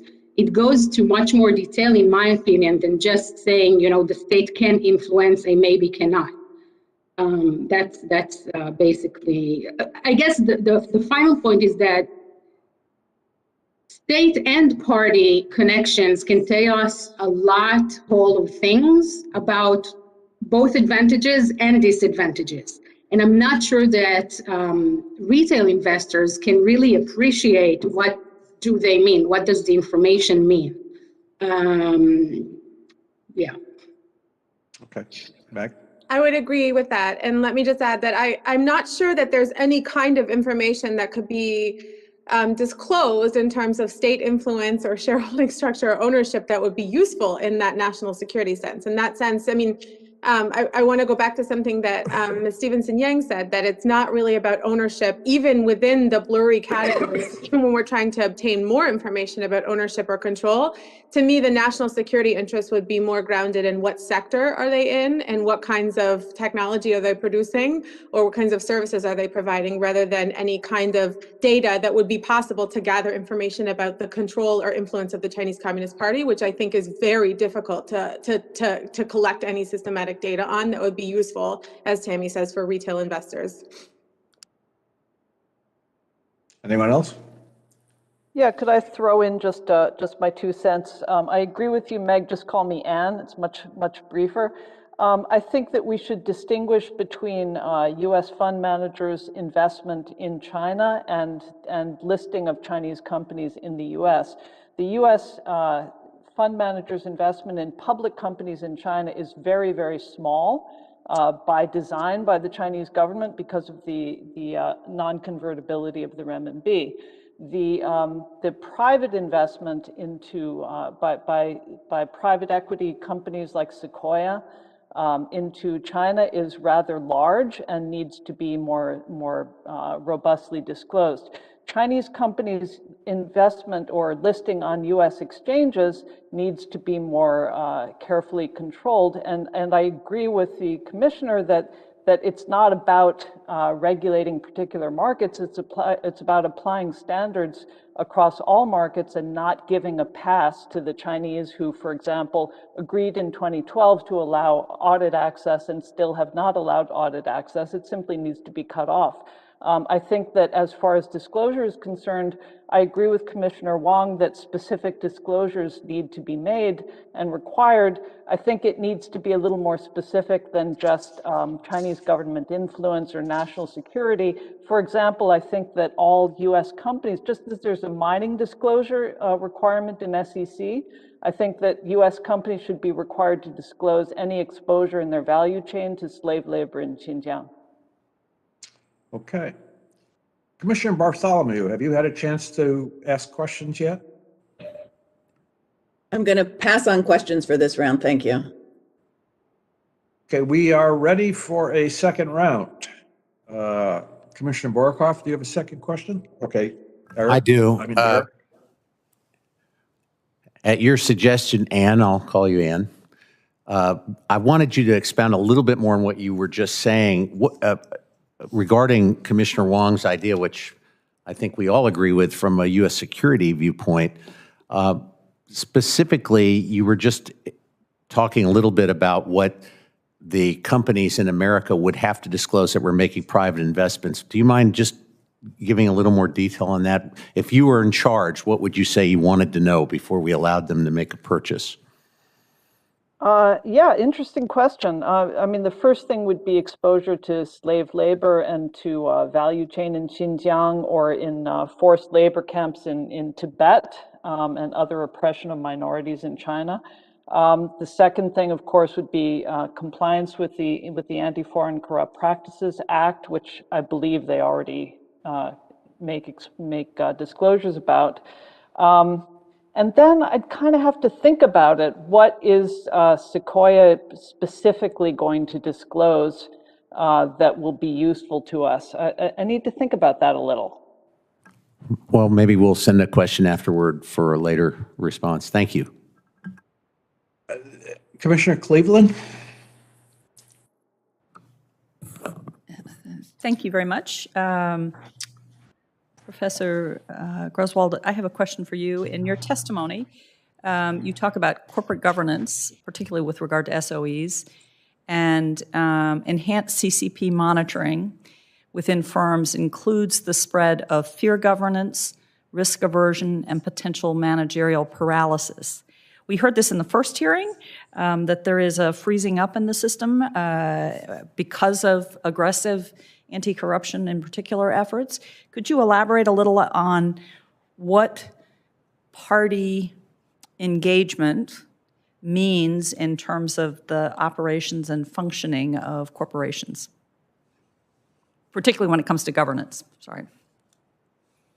Yes. So basically what we've seen over the past few years where the CCP has increased its role in corporate governance, it takes form in three main aspects. One is a more political, ideological role when, there are like workshops and educational issues in Xi Jinping's thought line and recruitment of party members and so on. And then the other two aspects that are more related to corporate governance are in terms of involvement in personnel, decisions about personnel, whether the appointment or the recommendation to appoint and so on, depending on the level of the enterprise where the CCP party committee is now more involved with. There is also, by default, an alignment between the role of the party committee secretary in the firm and the chair of the board of directors, and also an encouragement of cross-representation between the different committees and the party committee. And specifically in terms of decision-making, there is the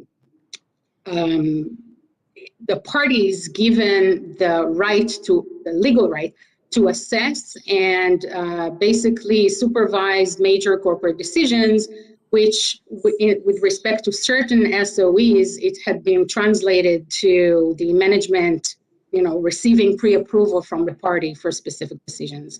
But again, this is with respect to SOEs. Would you like me to expand or? Sure. Okay, so Commissioner referred to the issue of freezing up managerial innovation and so on. So this is indeed something that is a big concern in China. And as I indicated before, they actually have a term for that. And they have taken means to somehow compensate.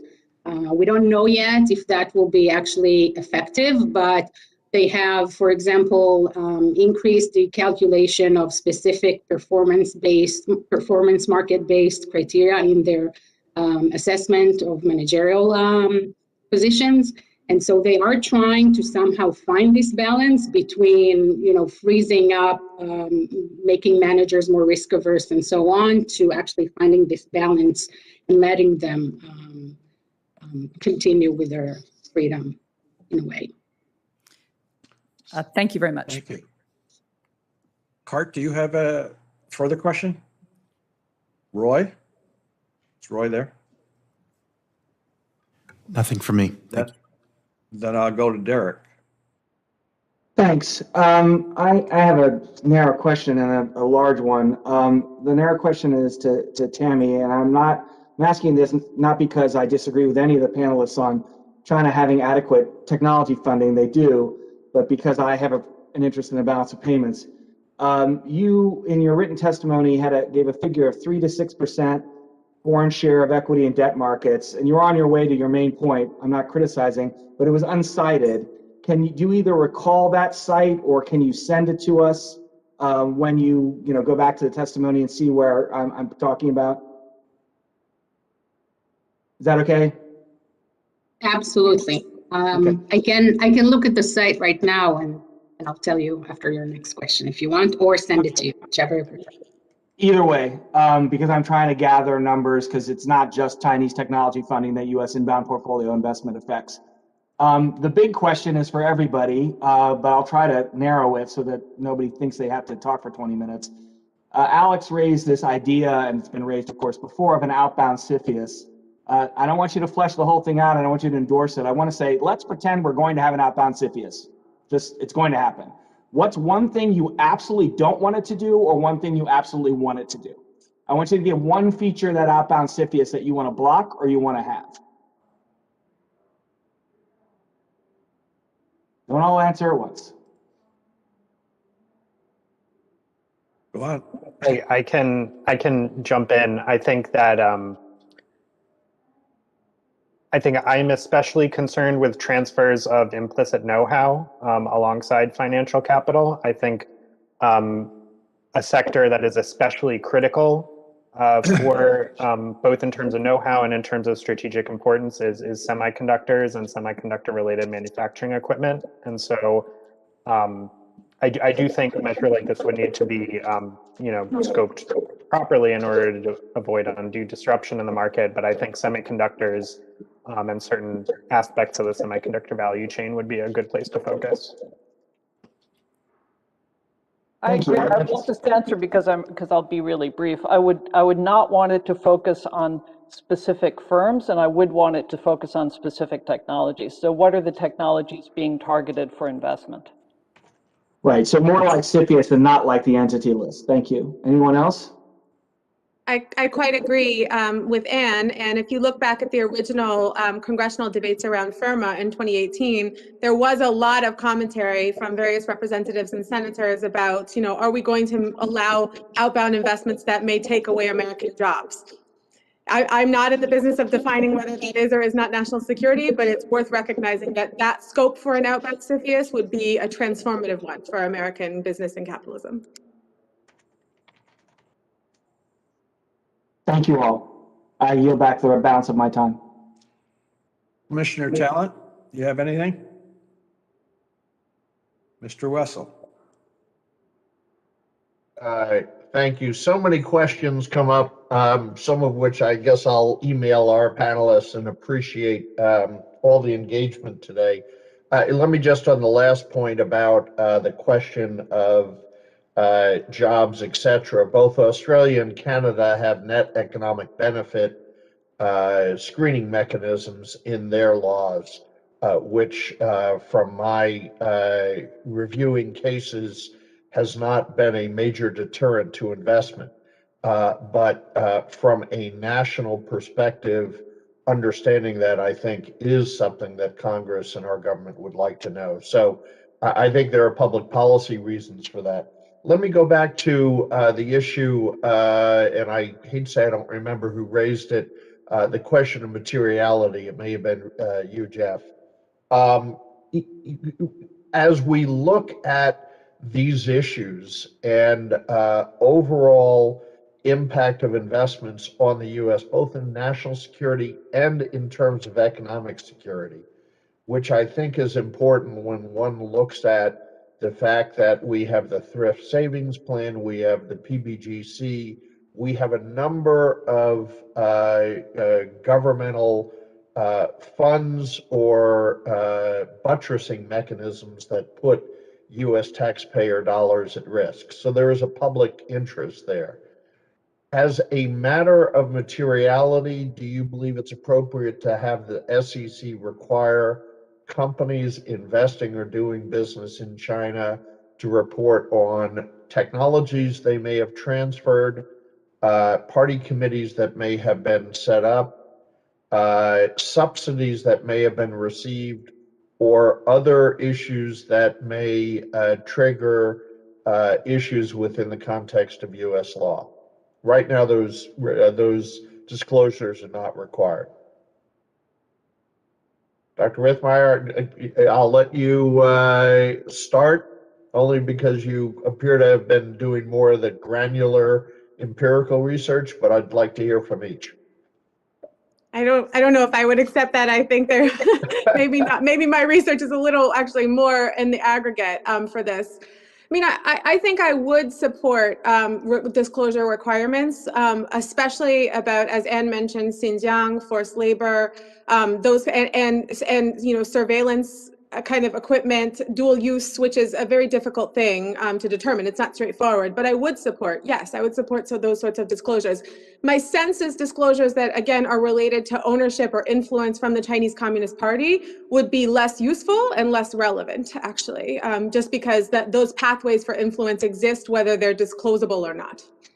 I'm not going to argue with you. I have views. Anne, do you have thoughts on this? I would point out that disclosures in the Chinese market for the A-share companies are actually much more detailed and much more rigorous than those that are required in the U.S. markets, and they don't keep Chinese companies from committing fraud. I think that the critical issue is enforcement. So we have lots and lots of SEC rules that are observed in the breach. I could name 1,000 of them offhand, but I think the critical issue, I mean, let's be honest, the biggest Chinese company listed in the U.S. Had as its attorney the former head of the SEC. There clearly was not going to be any enforcement against that company, and that company's disclosures are vague in the extreme, as are many companies' disclosures. All we need is more inquiries by the SEC. Yeah, let me just be clear, and thank you. I'm talking more about U.S. entities subject to SEC laws. So General Electric, what is happening in their operations in China, and how should U.S. investors, not what a Chinese entity. I agree that there's Right. Sorry, I went yeah. off on that a bit. I think that the disclosure requirements are already pretty good.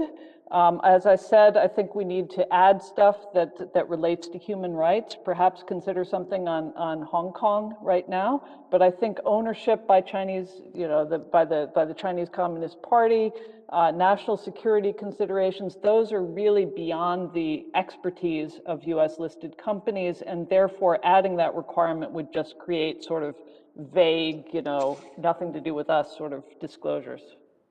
Okay. Zachary? Mr. Arnold, I'm sorry. Zach is fine, thank you. Not being an expert on securities law, I couldn't say whether the SEC is the one to do it, but as someone who studies this issue, I would like to have more insight into aspects of these transactions. I guess I would agree with all the other panelists that it will be very important to focus on specific technologies of interest rather than certainly corporate ownership or even concepts like dual use. These are increasingly outmoded concepts in terms of how we organize policy in an era where the technologies that are central to military strength are increasingly also commercial, whether it's artificial intelligence or robotics or anything else. But for example, GE and engine technology and what they may have transferred to the Chinese, should that be disclosable? In principle, I would like to know more about it. Yes. Okay. Dr. Arzuri? Yeah, just to add a little bit about disclosures with respect to state and party, I think that I agree with both Ann and Meg that disclosures about that, whether or not they're important is one thing, but on the other hand, they might just confuse both institutional investors and retail investors. What does it tell you that there is perhaps company managers that's related to the Politburo, for example? Does it say that the company necessarily was advanced, not on commercial terms? Does it maybe say that the state supports this company, so it will do better? Does it say that, there are so many types of implications that I don't think investors can really understand and take into account, and there could be negative and it could be positive. And maybe another point with that regards is that we need to account for structure.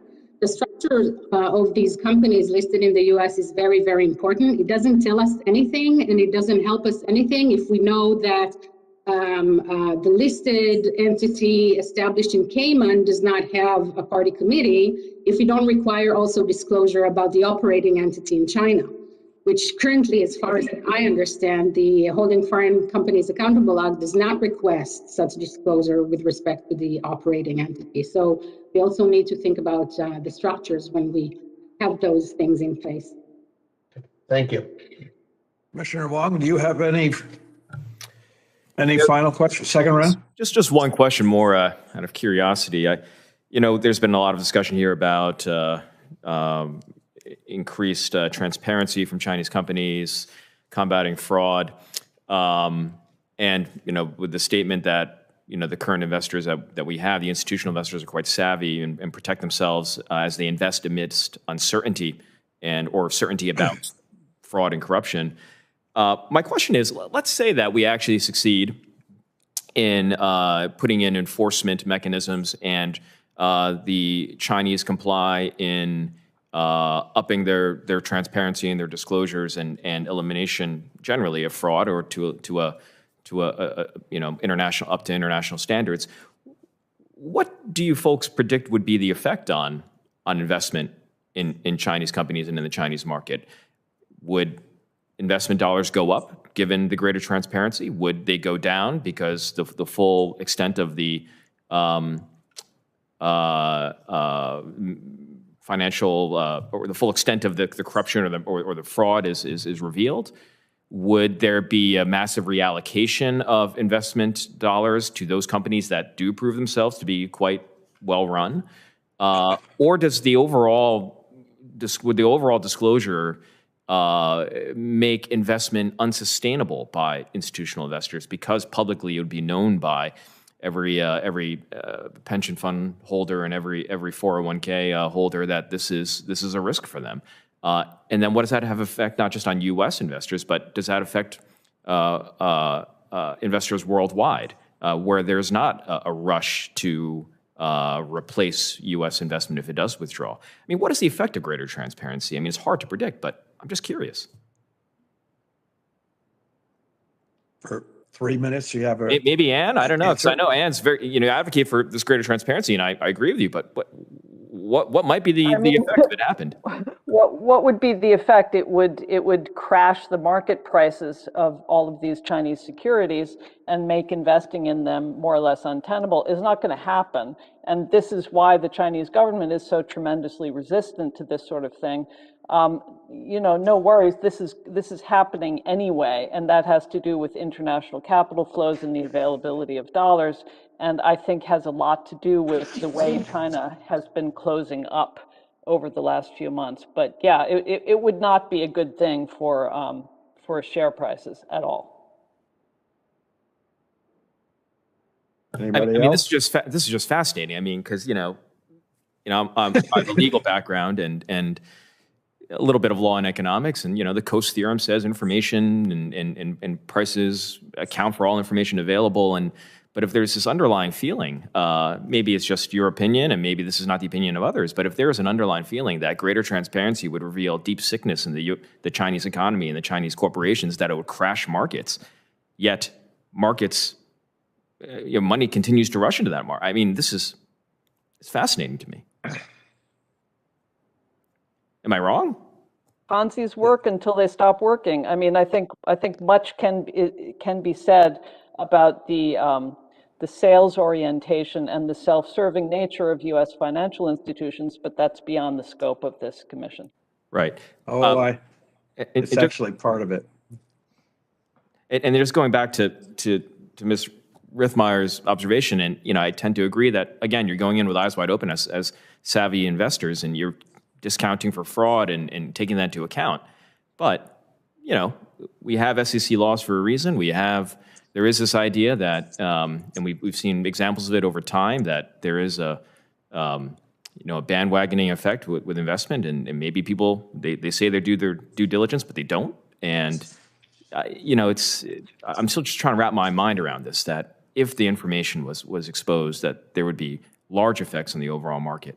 Negative. I agree with Ann that there would be a massive reallocation of prices and a massive change in the Chinese market. And I also, at risk for the institution I stand in, I think U.S. policy should be focused on protecting all Americans and not protecting the institutional investors that are taking risks with their money. I mean, let them do what they're going to do in foreign markets, and we should be focused on protecting our interests. But I agree that there is substantial price allocation and the fraud. It would reshape Chinese markets as we know it, which is why it wouldn't happen. Thank you. I want to thank everybody very much. The next panel is getting ready. We have a 10-minute break. This has been extremely interesting, even though I missed part of it. And I'm sorry for that. Thank you again. And we'll reconvene in 10 minutes with panel 2. Thank you, everyone. Thank you very much.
honest news for our newsletter at newsletter.ntd.com so you don't lose access to NTD.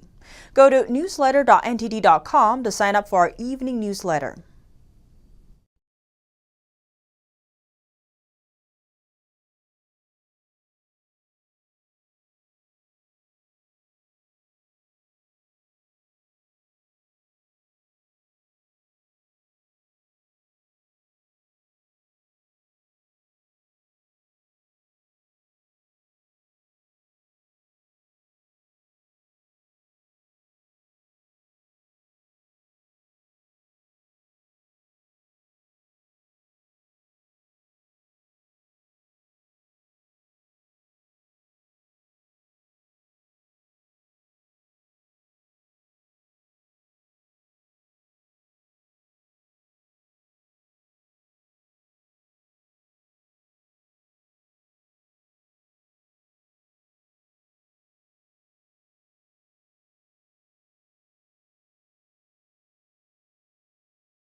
Everybody back for panel 2 of the Yes.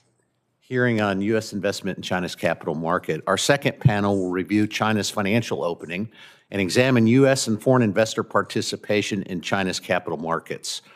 First, we're going to hear from Dr. Johannes Petri, IRC postdoctoral fellow at the Scripps Cluster of Excellence in Berlin and a research fellow at the Center for the Study of Globalization and Regionalization at the University of Warwick. Next, we'll hear from Ms. Teresa Kong, portfolio manager at investment firm Matthews Asia. Finally, we're going to hear from Mr. Adam Lysenko of Strider Technologies. I want to thank all of you very much for being here today and for your testimony. The Commission is looking forward to your remarks. I will ask all of our witnesses to please keep their remarks to 7 minutes. Dr. Petri, we'll start with you. Fantastic. Thank you for the invitation to testify at this hearing.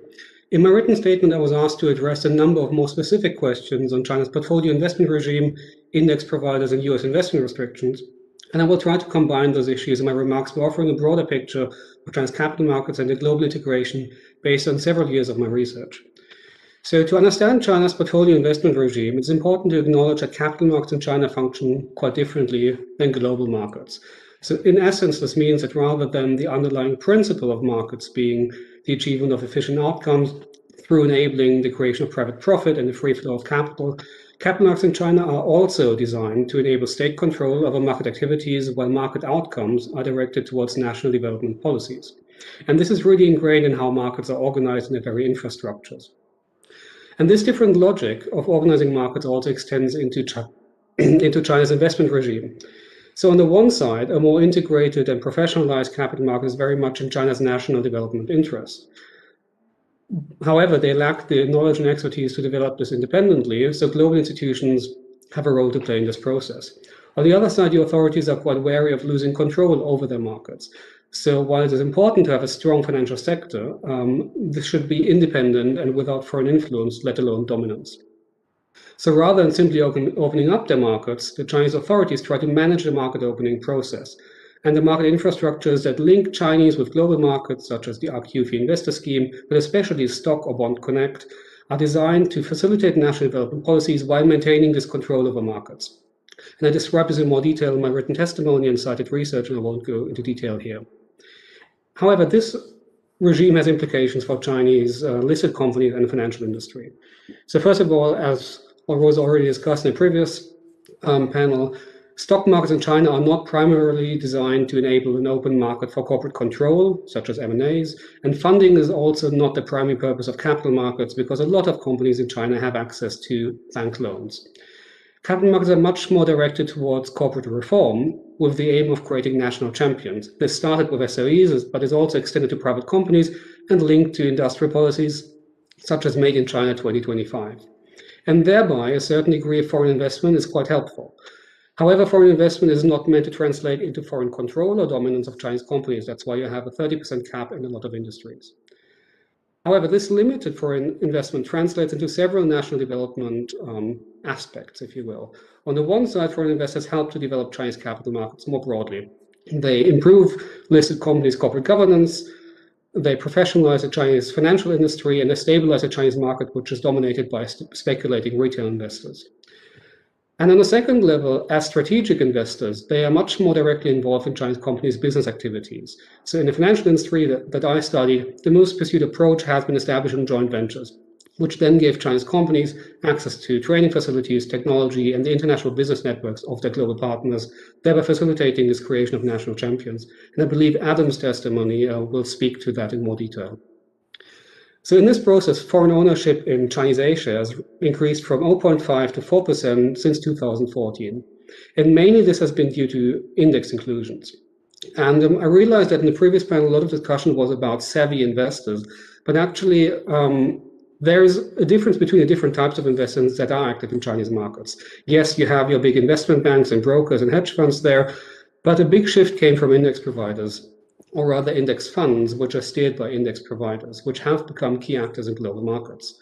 And this is especially with the rise of passive investment after the global financial crisis, which made index decisions much more consequential.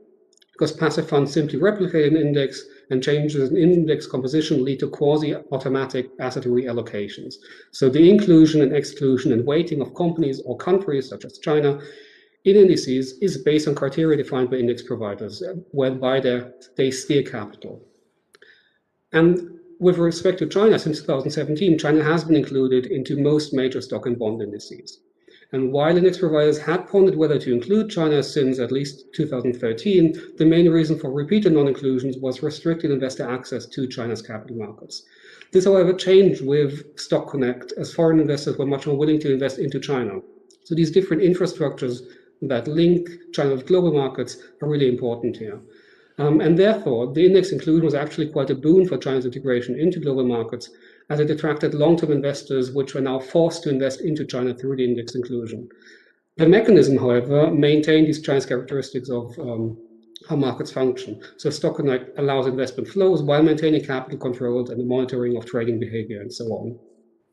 As a result of that, foreign ownership of Chinese stocks and bonds almost tripled since 2015. Now, with respect to US investment restrictions, there's three effects that could be measured here. The first is the effect on the asset allocation of US investors. And if the aim of these restrictions was to prevent US investment into specific Chinese companies, this has been very effective through index exclusion, etc. However, the effect on these companies has been quite moderate, especially mainly because international investors substituted US disinvestment. So there's a problem of US unilateralism here. And thirdly is the effect on Chinese capital markets as a whole, where this really didn't make a dent. You had $1 trillion of inflows into Chinese stock and bond markets in 2020 alone. So in theory, restricting investments into specific companies is actually quite a smart economic policy tool and can help to achieve national development interests, national security interests. However, and it's rather than more sweeping sanctions that equally harm both US and Chinese economies, kind of surgically removing particular companies from investment decisions minimizes financial collateral damage. However, in order to be effective, two criteria need to be met here. First, if not a majority of the international investment community is on board, unilateral action is ineffective and can backfire. So international cooperation is crucial and should also involve European and other Asian counterparts in a multilateral effort. And secondly, these standards should be transparent and applied consistently across countries. Otherwise, the US risks to undermine the very principles that distinguish its capital markets from those in China. Capital markets based on efficiency and free choice rather than being politicized. This doesn't mean that liberal markets cannot be regulated. They can be regulated according to certain normative considerations that are applied universally if you think of ESG, for instance, but they quickly become illiberal when targeting one specific country for political reasons. So rather than investment restrictions based on short-term considerations, these longer-term effects should also be considered. Thank you very much. Thank you very, very much. Next, we'll hear from Ms. Teresa Kong.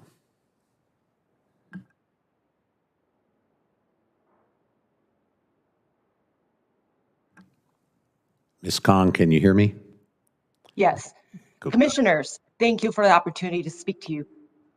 My testimony today is based on over 25 years of working in the debt capital markets, advising international sovereigns and companies on how to borrow, as well as investing in these markets on behalf of global investors. Currently, I'm portfolio manager and head of fixed income at Matthews Asia, the largest dedicated Asia manager in North America with about 30 billion in assets.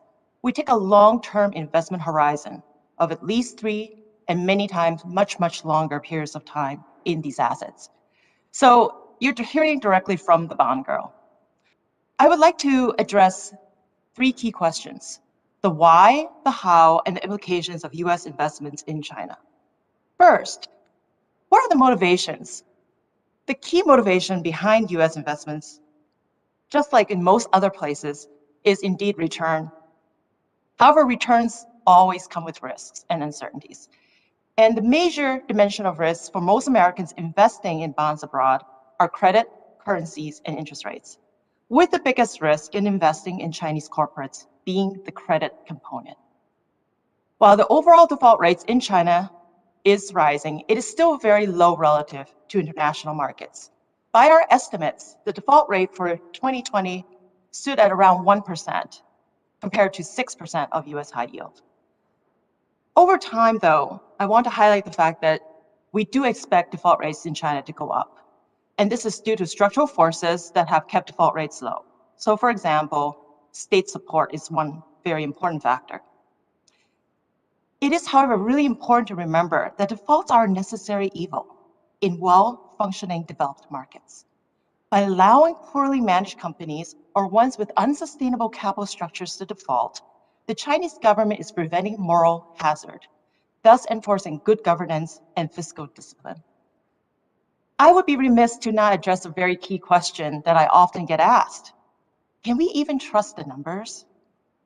I want to highlight that much of the differences between US and China has to do with three key factors. One is accounting, two is the bankruptcy code, and three is governance. So first, a word on accounting. Something as simple as cash. What is it? Where does it sit? And how can I get my hands on it? Are very different in the US versus China. And that's because US follows US GAAP and China follows China GAAP. And there are main differences in terms of what is considered cash in China versus what's considered cash in the US. So many of these misunderstandings can be attributed to one, accounting. The second is the bankruptcy code. There's so much that we don't understand about the China bankruptcy code. And so as a portfolio manager, what I do is I steer clear of any companies that have even any probability of default. So we tend to invest in very high quality companies in China, precisely because we know what we don't know. And the third key thing is governance. Corporate governance is something that we spend a lot of time as portfolio managers and analysts really trying to understand by looking at the historical behavior of the management team, looking at their alignment of interests. So just to state something quite obvious, I have never met a CEO who's paid in his own company's bonds, right? Every CEO is paid in some form of cash or maybe equity. So as a bondholder, my interest may not necessarily be aligned with that of the key executive. And we all know from business school that you can actually increase your rate of return on your equity quite easily by increasing your leverage. And so understanding corporate governance is another key. And the key questions in China may oftentimes be different than those being asked in the United States because there are additional dimensions of where those interests lie. So with that, I want to move on to the second key question is, how do Americans invest in China? First, there's external bond market. So when I say external, I mean the offshore bond market. And the total notional outstanding by Chinese corporates in offshore market currently is about 600 billion. That's about 2/5 the size of the US high yield market. Typically, investors have some exposure to this market through a global credit or emerging market bond fund. These bonds are held by retail investors via these bond funds, and we typically hold them through a Euroclear account, and it follows typically US law or UK law, so some type of international law. The reality, though, is that we do have to be very mindful that the jurisdictional purview can extend from US all the way to Virgin Islands and local Chinese laws, because these assets sit in China and are often governed by the actual issuer's domicile, which can often be offshore places like the US Virgin Islands or the Cayman Islands. The second key market that we could be exposed to is the China local or onshore bond market. The China onshore bond market is actually the second largest in the world already, with about 15 trillion US dollar equivalent notional outstanding, which makes it about 1/3 of the size of the US bond market. But ownership by international investors is still very low, around 3% of the overall China bond market, and the number is slightly higher for government bonds at around 9%. Ownership has been low because Chinese government has historically limited market access to foreigners. But as the access have opened up and as global bond indexes have added China to their indexes, we expect these numbers to go up. So just a 6 to 10% allocation by international investors would translate into about, let's call it round numbers, 400 billion of additional inflows into China. But currently, the overwhelming majority of US investors do not have any exposure to onshore China bonds, neither government nor corporates. and no major international bond exchanges have begun to consider Chinese corporate bonds for inclusion yet. If we were to hold these bonds, we do hold them typically through a local custody account subject to Chinese law. Lastly, I want to address the implications of US investments in China. Going down the path of sanctions and prohibitions alone can be counterproductive, including the use of executive orders, such as the ones that were announced in the last quarter of 2020, targeting US investments in Chinese military companies. In my opinion, prohibiting US persons from investing in public securities of loosely defined CCMCs can be harmful to US investors. Entities that are directly responsible, so I'm just going to call these directly responsible entities going forward, for producing military equipment for the military, for example, are typically not publicly listed. They are usually they're usually a subsidiary of a major company, and a lot of times they are an arm of a state-owned enterprise. An analogous example would be to limit any US person from investing in GE, because GE Aviation produces goods for the US military. Here, the directly responsible entity is GE Aviation, which does not have any publicly traded securities. So by instituting a general prohibition on investments in GE, the policymakers are actually preventing investors from investing in potentially a really great company. But if the US government officials deem that it is absolutely necessary to impose sanctions or prohibitions, then targeting specific commercial transactions between US persons and directly responsible entities might be a more effective measure. To conclude, I believe US policies toward China has to be grounded in engagement and multilateralism. It lies in being more invested in China so that we can influence with a carrot instead of stick. It lies in liaising with our allies with similar values to find common ground and pursue common policy goals. Finally, I do want to take this opportunity to highlight that words have consequences, especially words used by our leaders about China. I woke up to these consequences Wednesday morning, learning yet again of another act of violence, this time by a gunman killing 8 people in Atlanta, 6 of whom are women of Asian descent. As President Biden noted in January, xenophobic comments by political leaders, including references to COVID-19 as the China virus, have stoked fears, harassment, and hate crimes against innocent and loyal Americans of Asian descent. The Commission and Congress can contribute to solutions by holding our leaders accountable for their words, accountable for their actions, and accountable to implementing laws protecting all Americans, regardless of race, ethnicity, or country of origin. Thank you. Ms. Kong, thank you very, very much for your testimony. And now we will hear from Mr. Adam Lysenko. Good morning, everyone. I'm grateful to the Commission for the invitation to share my views on U.S. investment in China's venture capital and private equity markets. I want to make a few remarks on China's private equity ecosystem, its relationship with China's technology acquisition efforts, and implications for U.S. policy. Beginning with background on China's private equity ecosystem. Where does China fit into the global venture capital and private equity spheres? China is now home to a significant total of global PE investment each year. In 2020, more than 20% of global VC investment dollars funded startups in China, and about 6% of announced non-venture PE deals by investment value involved target companies in China. China's position as a magnet for VC investment is particularly striking, given that only a few percent of total global venture capital dollars flowed to Chinese startups before 2010. What role does foreign capital play in China's VC and PE markets? In 2020, 54% of all VC transactions in China, measured by total invested capital, included at least one offshore investor, with the US participation rate at 29%. These totals exclude US and other foreign limited partner investment through VC funds managed by general partners from China, which have directed billions of additional dollars of foreign capital to Chinese startups over the last 2 decades as well.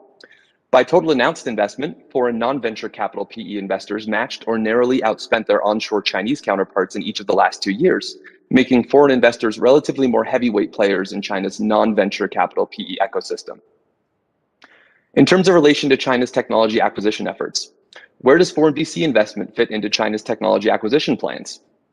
Under the leadership of Xi Jinping, China has accelerated an unprecedented whole-of-society effort to advance its strategic technological capabilities and leapfrog over established dominant players at the edge of the global innovation frontier. China's multifaceted technology transfer strategy includes fostering foreign inbound venture capital investment as one of numerous elements.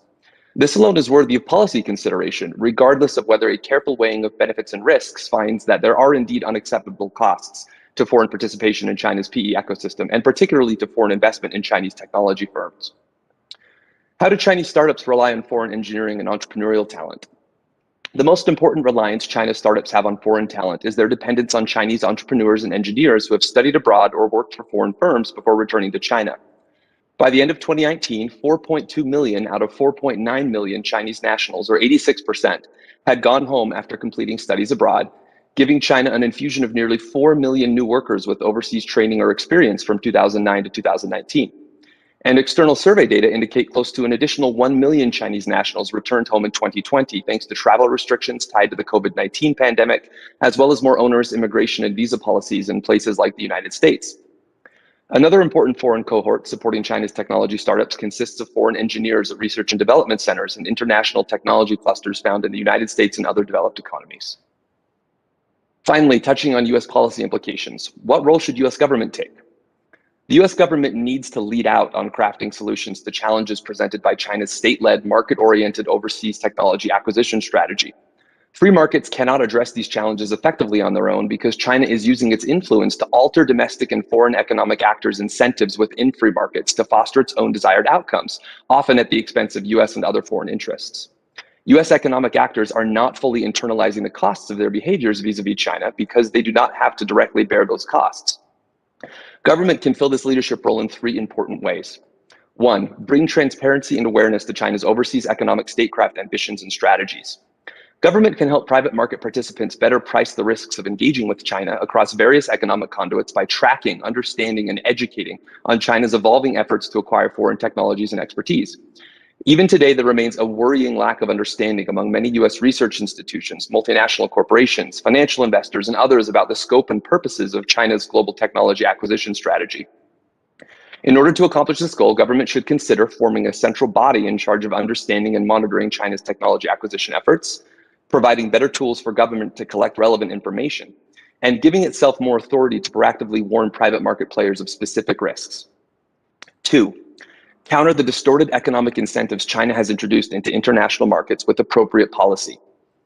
Understanding and informing private market actors about China's technology acquisition strategies will not be enough alone. Absent any regulatory or economic consequences, US and other foreign players will still make decisions that harm long-term US interests in exchange for short-term economic gains. As it contemplates policy and regulatory solutions, the US government should prioritize its efforts based on China's evolving strategies and observed real-world behaviors, and should pursue steps that are targeted and precise instead of blunt and unnecessarily self-harming. This is not to say that the scope of any solution will necessarily be small. The threat China poses to US interests through its technology acquisition programs is measured in the trillions of dollars in terms of both resources committed by China and potential costs to the United States. In order to accomplish this goal, government should consider identifying and implementing needed policy fixes to counter risks tied to US investment in China, and proactively identifying and engaging in other areas where policy or regulatory attention is needed, including in some areas where US lawmakers have already implemented recent policy changes, such as investment screening. Three, adopt policies to promote innovation and keep the United States the world's leading technological power. The United States owes its current position at the pinnacle of the global technology ladder to a social and economic environment that has been highly conducive to innovation over many decades. As the United States considers policy responses to China's efforts to acquire foreign technological expertise, we should remember that no amount of preventative action to keep technology transfer at bay can maintain the United States at the forefront of the global technological frontier if the United States loses its position as the most attractive destination for innovators from around the world, including from China. An ample body of academic literature exists illuminating the kinds of support needed to maintain a competitive innovation ecosystem, from public funding and tax credits to building human capital through progressive immigration rules and a focus on STEM educational capacities. China is competing with the United States to become a center of global innovation, and the United States must outcompete in these realms if it is to maintain its long-term technological edge. Thank you, and I look forward to answering your questions. Thank you to all three of our witnesses. We're going to go in reverse alphabetical order for questions. So Commissioner Wong, it's your turn. Thank you, Mr. Chairman, and thanks to all of the witnesses today. Very, very informative, and it's really assisting all of us as we move forward on drafting our recommendations and our analysis for the members of Congress. I don't have too many questions, but maybe I'll just go to Mr. Lysenko. I was interested in your testimony, and you mentioned that the venture capital and private equity, or the deal number as well as the volume of investment has increased in recent years. I think you cite certain regulatory changes that make the China market more attractive to VC firms and private equity firms. Would you also agree, though, that over time, and perhaps this is a cumulative effect, that you mentioned the return of educated Chinese citizens to China who have been educated abroad, engineers, business people, that their time spent in, let's just say, Silicon Valley, built out their networks and understanding of venture capital culture and private equity culture, where they could form relationships and understand how it operated, and that this is bearing fruit for the Chinese market today, meaning that they can draw in and have, with these relationships, the investors and those venture capitalists seeking yields down the line. Yeah, I think without reservation, I would agree with that. As I laid out in my more detailed testimony,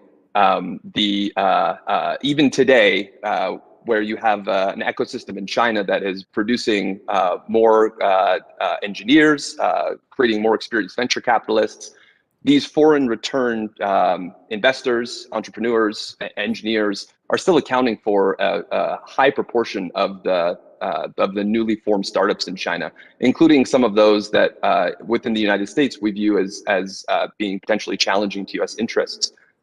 For example, if you go and look at a list of Chinese startups that have been placed on the U.S. entity list in the last 2 years, several of them, which have been founded in the last few years, include returning engineers and entrepreneurs from the United States, for example. Right.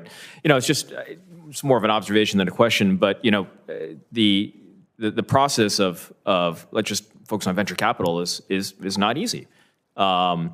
Making your company attractive to venture capital investors, laying out the business plan, having the right talent, literally speaking the right language for these investors is a hard thing to learn. And when you spend time in Silicon Valley, when you spend time in these, I would just call them kind of information bubbles, you learn the culture, and they can transport that back and, again, build out their networks internationally. And that's not necessarily a bad thing. That happens with countries around the world, and that's why they, in large part, come to the United States for our world-class higher education.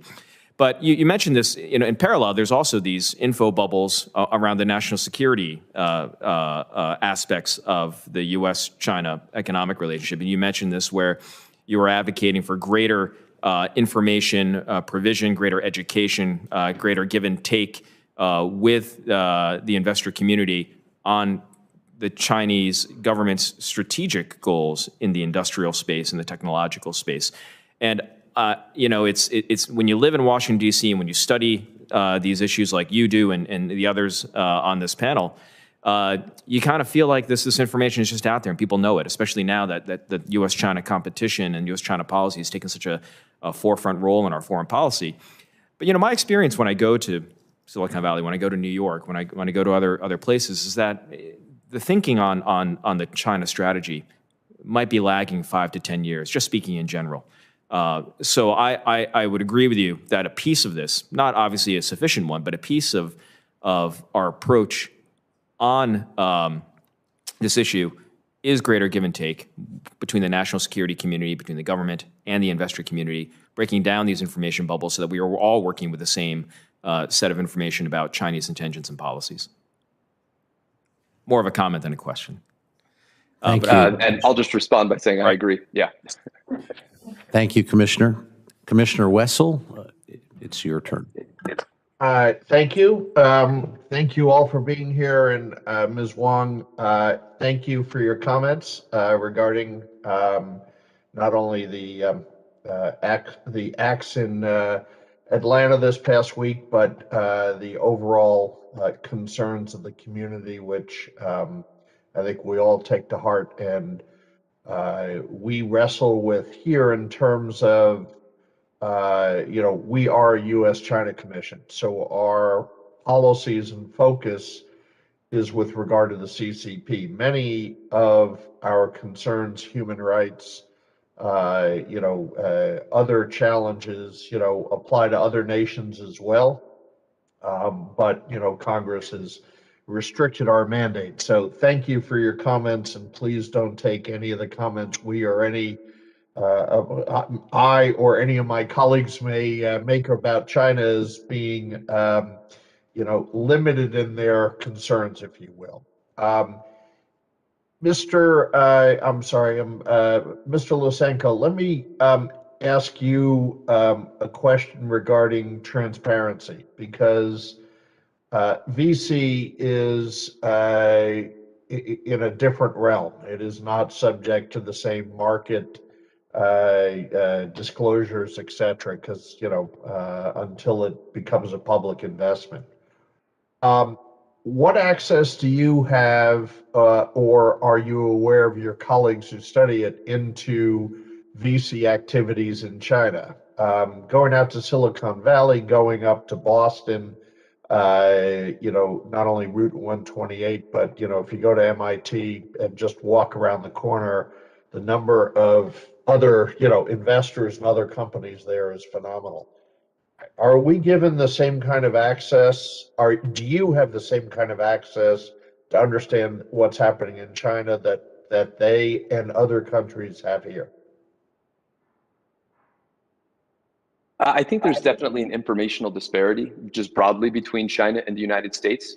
If you look at the types of disclosures that are required of Chinese firms, both public and non-public in China, they in many cases exceed the types of disclosures that US companies are forced to make. For example, China has a unified social credit system that includes ownership relationship ties between every private and public company in China. And so if I want to track venture capital investment activity, it's actually a lot easier in China to do that than it is in principle in the United States due to these informational disparities. That being said, social credit scores publicly available, all of the components of it? I thought they were restricted to government utilization. There is a lot of information in China that I am certain is exclusively meant for government view, but the type of information I'm talking about, including equity relationships between companies, both private and public in China, are publicly available, and anyone can look at them. There's no analogous disclosure in the United States, and so actually, ironically, in some ways, it's more difficult to track the behaviors of venture capital and other private equity investors in the United States than it is in China.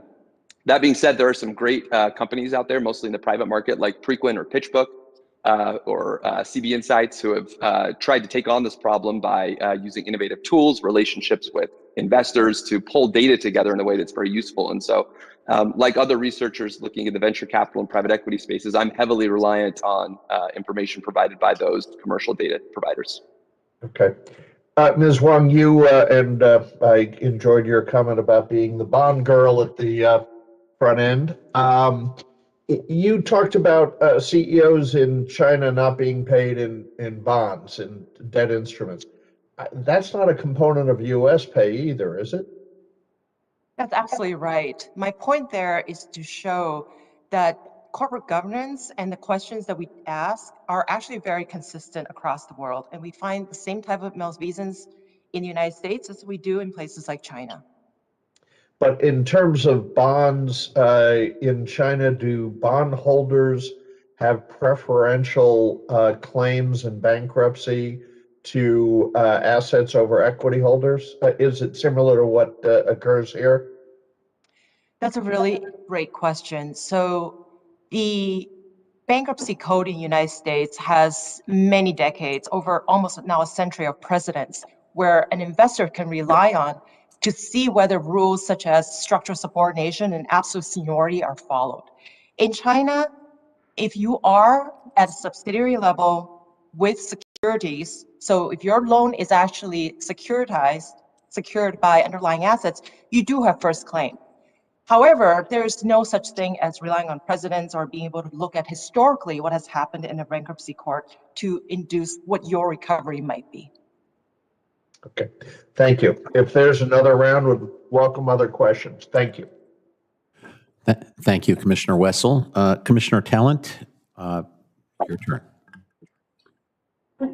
Thank you, Bob. Dr. Petrie, I'm very interested in your discussion, which is on page 102 of your testimony, about how and why the index providers decided to include Chinese A shares. I'm not sure I understood it, which will be my lack of knowledge rather than your explanation. But if I understand correctly, Beijing made some changes in response to suggestions from the index providers, making it easier, I guess, to delist Chinese companies and providing more English information services. But that none of those changes went against what you call their state capitalist logic. And that the real decisive factor was the fact that the Stock Connect program allowed international investors much greater access. Am I correct that as a result of that, these investors began to clamor with the index providers for them to list Chinese companies? And I guess I'm wondering, in your opinion, did the fundamental issues that were keeping them from listing them, which I assume had to do with transparency, concerns about fraud that the last panel discussed, were those really cleared up? I mean, are you personally comfortable with this? Because we have a lot of passive investors, these index funds who are not following this day to day. You know, their money is invested based on these index funds, and I'm concerned that they may not know the risks they're running. So would you discuss that a little bit more, please? Of course, happy to. So the decisive factor for the inclusion of Chinese stocks and bonds, I mean, I'll talk about stocks. The decisive factor about the inclusion of Chinese stocks into MSCI, FTSE Russell, and S&P Dow Jones indices was the Stock Connect. So the way index providers make their decisions on whether to include or exclude emerging markets is based on, I mean, there's some quantitative metrics, such as you need a certain amount of companies that have a certain market cap with a certain liquidity, but a lot of countries tick these boxes. The real decisive factor is very often market access. So how easy can international investors go in and out of the market? And that was something that was really difficult before the Stock Connect. You had the QFII and RQFII investor schemes, but there was issues about the repatriation of profits, how easily you could get in and out, settlement cycles, and so on. So, and with Stock Connect, you had a much more seamless way of entering China without actually having to have an entity within China as well. So you just trade through a Hong Kong broker with the Connect. And this kind of mechanism made it a lot easier for international investors to invest into China. Considerations about fraud and so on were not really part of the discussion, because what the index provider does is it tries to represent a market. It does not try to outperform a market. So if the market goes down, it goes down, it goes up, it goes up, and that's what the index tracks. So these individual considerations about fraud in individual companies or on a macro level was not something that was part of the consideration. It was really about market access, which was enabled by Connect. So if you were, I have another minute, if you were in the body that we are advising, would you be comfortable with this development? I mean, I'm not talking now about national security issues or the rest of it. I'm talking about concern about the integrity of our investors and adequate protection for our investors. I mean, just what's your personal opinion about it? Would you be comfortable with this? So I would say there's really something to think about when it comes to index funds. These are not sophisticated investors. So this is a good point that you made. So I would say, I mean, one thing that the Commission could do was think about whether it's appropriate to propose more regulation for index providers, because at the moment the regulation is very little, and as I said, they represent a market, that's what they do, but actually the decisions have much larger consequences. And if, for instance, this was linked to ideas about corporate governance or ESG, this is definitely something that probably a discussion worth having. Thank you. Thank you, Commissioner Talent. Commissioner Scissors. I have two questions interrupted by a comment. The questions are actually very simple. Ms. Kong, you said in your oral testimony and also in your written that international investors are about 3% of the bond market. You said a larger share of the government bond market. In your written testimony, I recall it saying 9%. Can you tell us either now or by written what data you used to determine those shares? I'm not challenging you. I just want to know what the sources were. Certainly. So let me clarify the numbers. The 3% of the overall bond market is the entire China bond market, which includes government, policy banks, as well as the enterprises. The 9% number refers to the percentage of foreign ownership in the Chinese government bond market. Those sources are based on our broker-dealers. So many of the major broker-dealers publish an estimate. We don't have the exact numbers. And then the Asia Bond Online, which is under the Asia Development Bank, also provides a lot of information. Okay, do you'll know why I'm asking this question, and it's out of knowledge of something else and ignorance here. Is Hong Kong counted as an international investor? In direct investment, Hong Kong is seen as an external source. Is 9% international ownership of Chinese government bonds, does that include Hong Kong in the international side? That's a great question. I will double check my numbers and get back to you. Thanks. All right, Mr. Lysenko, the comment which I don't want you to respond to because I don't want you to shatter my dreams. I want to say that I agree with your call for U.S. leadership. I agree that Chinese distortions harm the country more than they harm actors in the market. I agree that information provision is a necessary U.S. action, government action, and I agree that it's far from sufficient. And if I mischaracterize you, just nod and say that I didn't, because I want that to be true. Now, I also have a question for you, which is a little easier. I read your written testimony as saying you don't see that much difference between venture capital and what we could call generic portfolio investment. That is, of course, my view, so it's very easy for me to read your testimony that way. But if you agree, great. If you don't agree, push back and tell me where you think the key differences are. Yeah, I think there's a little bit of nuance there, Commissioner. I'll push back just a little bit.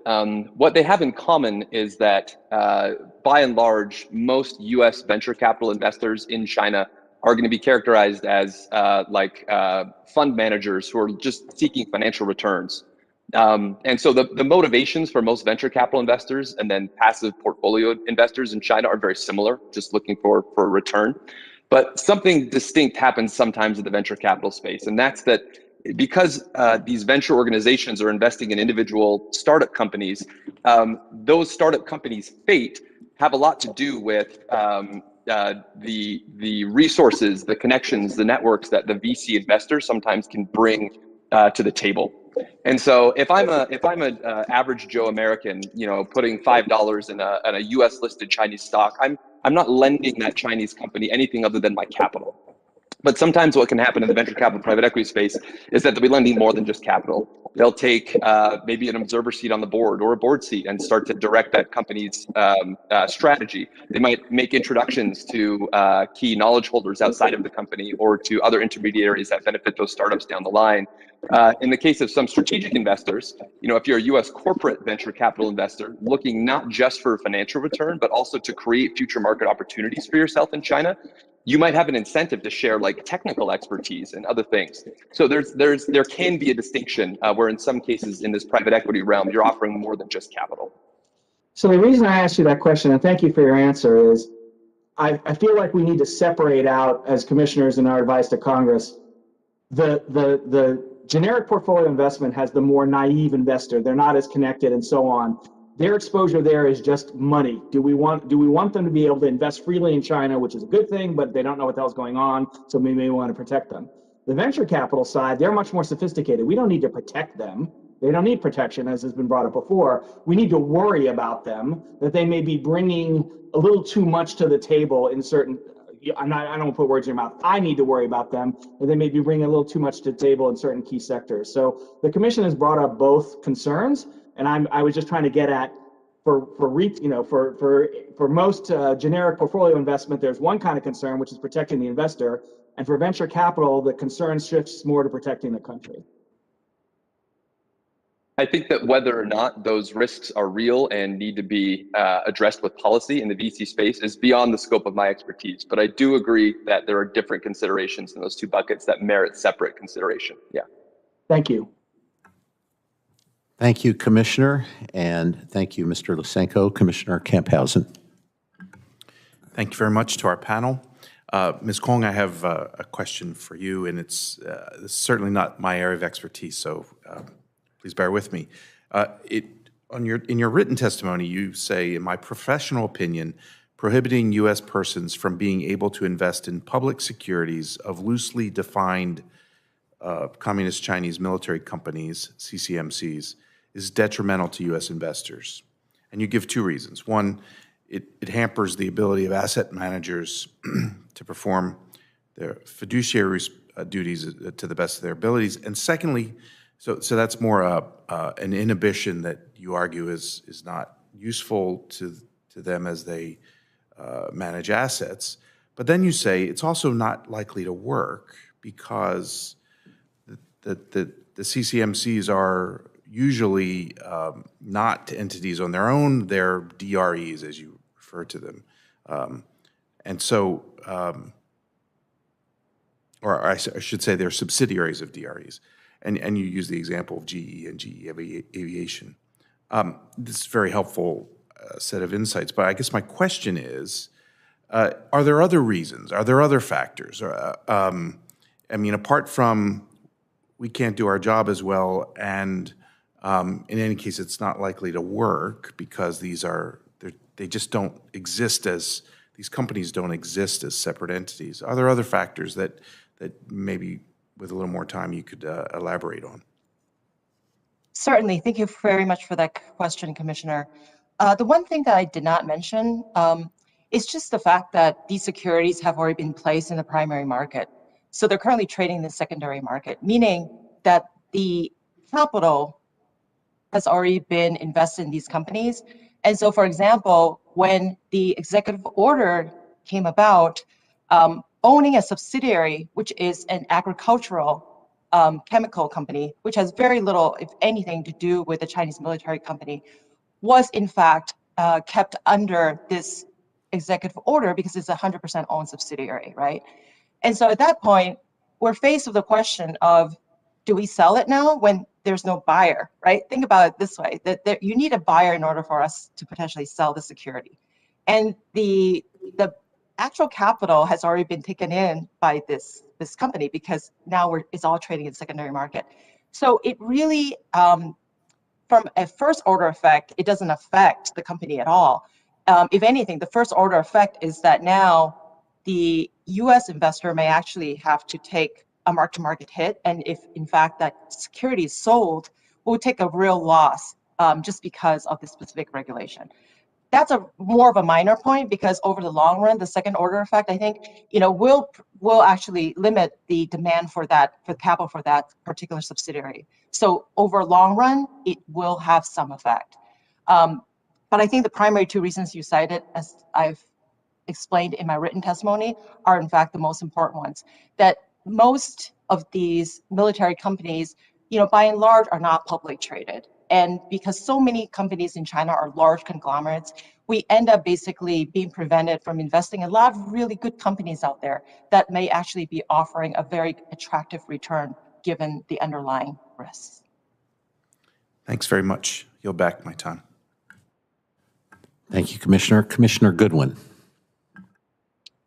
Thank you, Commissioner, and thanks again to the panel for your excellent testimony. Ms. Kong, I want to touch on a portion of your written testimony about rating agencies and credit ratings. You wrote that with international rating agencies coming into the domestic market, we should expect greater transparency into the creditworthiness of Chinese companies. And I want to explore that question. Will, in fact, be greater transparency and whether those ratings will be more accurate assessments of the risk posed by the debt that's being issued. We explored this issue a little bit in last year's annual report to Congress and actually posed the question whether the international agencies will in fact be immune from some of the competitive pressures and regulatory meddling that has distorted a lot of the credit ratings issued by the domestic agencies. So how confident are you in the ability of the international rating agencies to withstand these pressures, both competitively and from a regulatory standpoint, and to issue ratings to more accurately assess the risk? Great question. So there are two key components. The first component is that international rating agencies are determining their ratings over a much larger sample size. So imagine a distribution, right, of outcomes for a company that has, let's say, 2 times interest coverage. That is going to be calibrated over decades across different countries and over different industries. In China, the capital markets are very nascent, and so the amount of information is calibrated.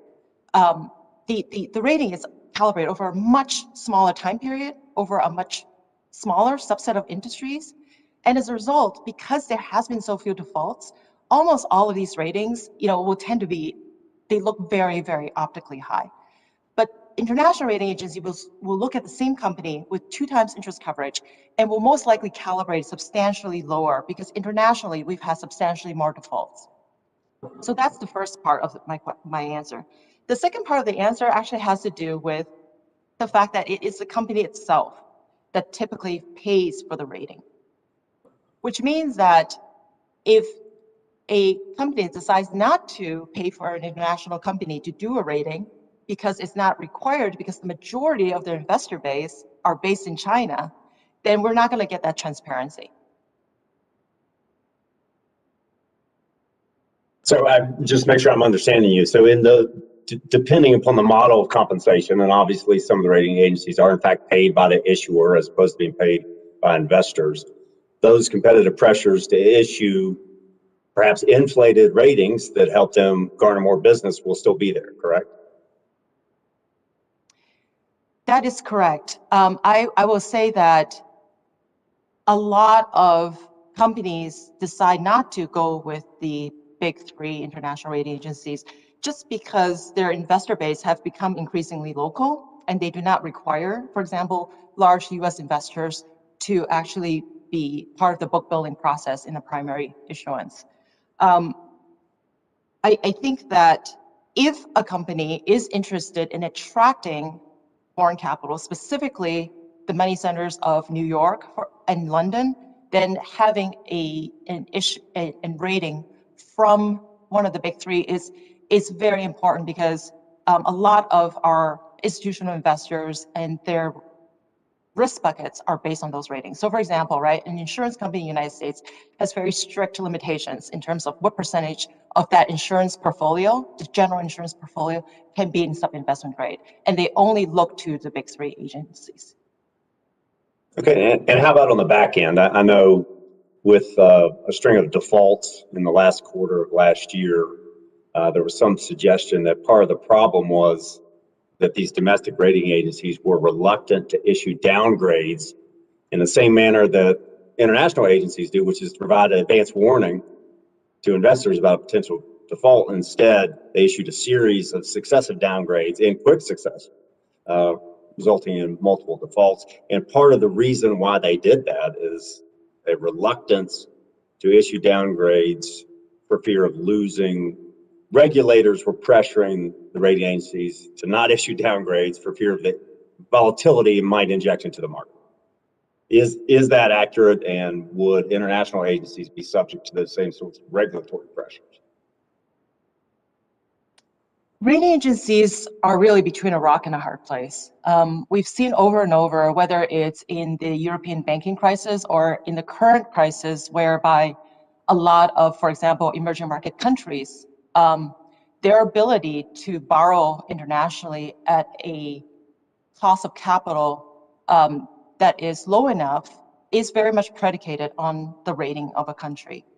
And so rating agencies often have to ask, am I becoming an endogenous variable in the sustainability of this capital structure and in the ability of this company to actually raise additional liquidity? And so in the case of Chinese rating agencies, I'm sure they're under the same constraints. Oftentimes also in the international rating agencies, if they don't get adequate information, they will also withdraw a rating. So there are times when a company could be spiraling down into a default, and the company oftentimes just does not provide sufficient disclosure, in which case, rating agencies also just say, we know that we don't know enough to actually even opine on the rating. So rating agencies do have a lot of constraints, but whether these rating agencies are necessarily acting nefariously, we really have no evidence of that. Thank you. Commissioner Fiedler. Yes, I have a couple of technical questions here. Ms. Kang, in your company on the equity side, if you own equities as a large institutional investor, your folks are filing 13F filings with the SEC to list what you own. On the debt side, is there a similar requirement? So currently we file all of our holdings. It is publicly available on a quarterly basis under the United States. In our foreign managed funds, which are UCITS-based in Luxembourg, those holdings are actually available on a monthly basis. Including debt holdings? Every single security, correct. Is that similar with other companies that are disclosing their debt holdings as well? And the 13Fs? So we disclose everything by filing, and we are a U.S. mutual fund under the 40 Act. So every U.S. mutual fund would be under a similar rule. Dr. Petrie, and other witnesses too, we talked when the U.S. government names Chinese military-related companies in its restrictions. People are calling for greater transparency into the information and the decision-making process. And I think there's quite a lot of legitimacy to the targeting process being understood. But is it also understood that it's the US government and some significant part of their information is going to be classified? In other words, they have access to information that the rest of us do not, especially as it involves military-related companies. So that there's going to be always some degree of non-transparency to this decision-making process. I mean, that's true in the CFIUS process right now, right? Does everybody sort of agree with that? The comment I would like to make that we have, it's a small amount of investment. My answer to that seems to be the Chinese restrict the amount of investment in equities at the moment. They're only now opening up to foreign investors in a bigger way. And we haven't talked about the principled part of this equation, which is, does a US entity, let me give you a sort of more graphic example. China Electronics Technology simply makes the innards of ballistic missiles guidance systems. The United States is hardening its military facilities in Guam against those ballistic missiles. So it's spending money. Okay. We are deeply concerned about whether the Chinese are going to take military action against Taiwan, and it remains to be seen how involved the US is going to be. But it would presumably involve ballistic missiles. Therefore, does it matter whether we're helping them a lot or just a little? Should we at all be involved in facilitating Chinese ballistic missile companies? And Ms. Khan, you talk about that they are largely state-owned enterprises that aren't traded. But if you look, for instance, at China Electronics Technologies, they have a half a dozen publicly traded subsidiaries that contribute to their general business, where their ownership ranges go from 47 to 11%. And I know that we have already stated that ownership positions don't necessarily, we've heard testimony, ownership positions are not the controlling factor here. But if China Electronics Technologies owns 47% of something, I presume that they have a lot to say about what happens with that company. And that company is invested in by US investors. So is there a difficulty in understanding why the US government would want to say, we don't think our citizens' money should be going towards this stuff? Thank you, Commissioner Fiedler. First, you're raising, and your example of this particular company, I think is very fair. And that, in fact, is my job, right? I highlighted that the key dimensions of risk and return are credit, currencies, and rates. And the one thing I didn't highlight, because it's not necessarily a risk, it's actually an uncertainty, right? It's not measurable, is the regulatory environment and the policies between China and US. So for companies like that, we, as an active investor, would actually deem that to be uninvestable because we are very aware of the current political environment.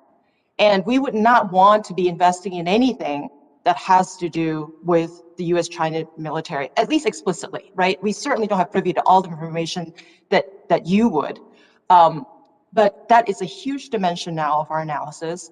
And it really falls under the entire ESG framework that we integrate into our process.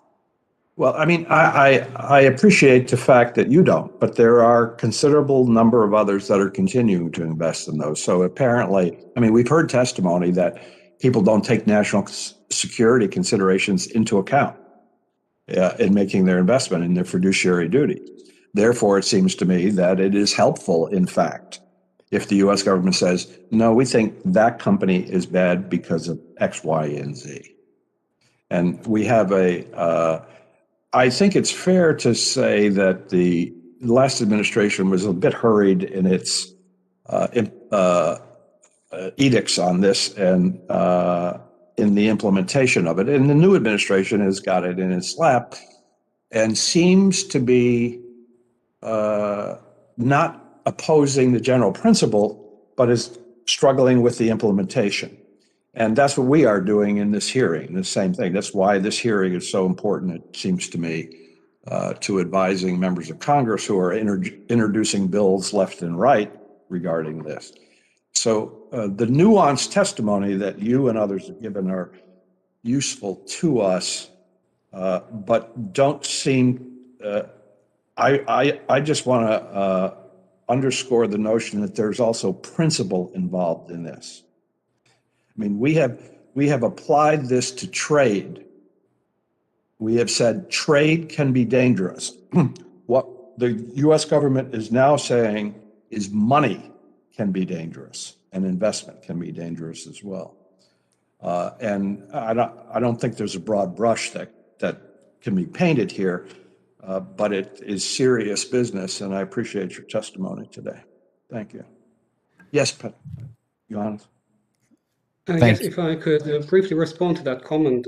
I think there's two aspects to that. One is how transparent is the process, and I think there is an understanding that there is some degree of non-transparency involved when it comes to military issues.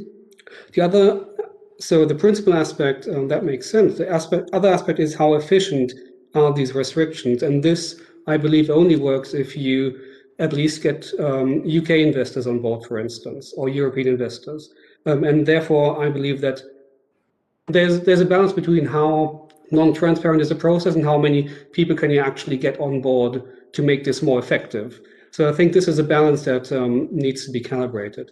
And I think it also strikes me as a bit of a political process. In other words, we have started the process and now should get others on board, but perhaps starting the other way by negotiating with others about what the process should look like it probably was deemed unwise. So we provided a little bit of leadership on this question, and now we'll see whether we can get any others to join us. Thank you. I'm done. Thank you. Vice Chairman Cleveland. Thank you. Remarkable testimony. I appreciate everybody's contribution. I have two questions, one for Ms. Kong and one for Dr. Petrie. Ms. Kong, as you know, GAAP, FASB, whatever accounting measures you use, the assumptions and principles on cost and revenue, disclosure, and the viability of a business are designed to promote some measure of uniformity across the globe. You mentioned that, and I don't want to mangle your words, but I think you mentioned something to the effect that how the PRC uses or applies GAAP is very different than how the U.S. May apply it. And I'm interested in those differences because as we are exploring options in terms of clarification on reporting, I'm curious if when it comes to standards of accountability in accounting, that there are discrepancies that are important to highlight. That's for you. And then for Dr. Petrie, you described the forthcoming opening of the financial sector starting in 2020. And that it was designed to facilitate the professionalization of the financial industry in China and legitimize, I think your words were, the transfer of intellectual property. And that's the benefit on the Chinese side. For foreign firms, they are driven by the prospect of access to markets. And so they accept something of, I think your words, lopsided arrangements. I'm interested in whether or not there are risks as the financial markets open that we should be looking at, attending to, that are repeating past practices that the CCP and businesses have engaged in, and in particular, whether or not opening in the financial market will reinforce national champions, and whether or not we will be drawn into unique risks related to distressed assets and the inability to properly price those distressed assets, since that seems to be where we're moving first. So, Ms. Kong, if we could talk about if there are inconsistencies in GAAP or FASB or whatever the accounting measures, and Dr. Petrie, if you talk a little bit about the financial sector, I'd appreciate it. Thank you. Thank you very much for that great question.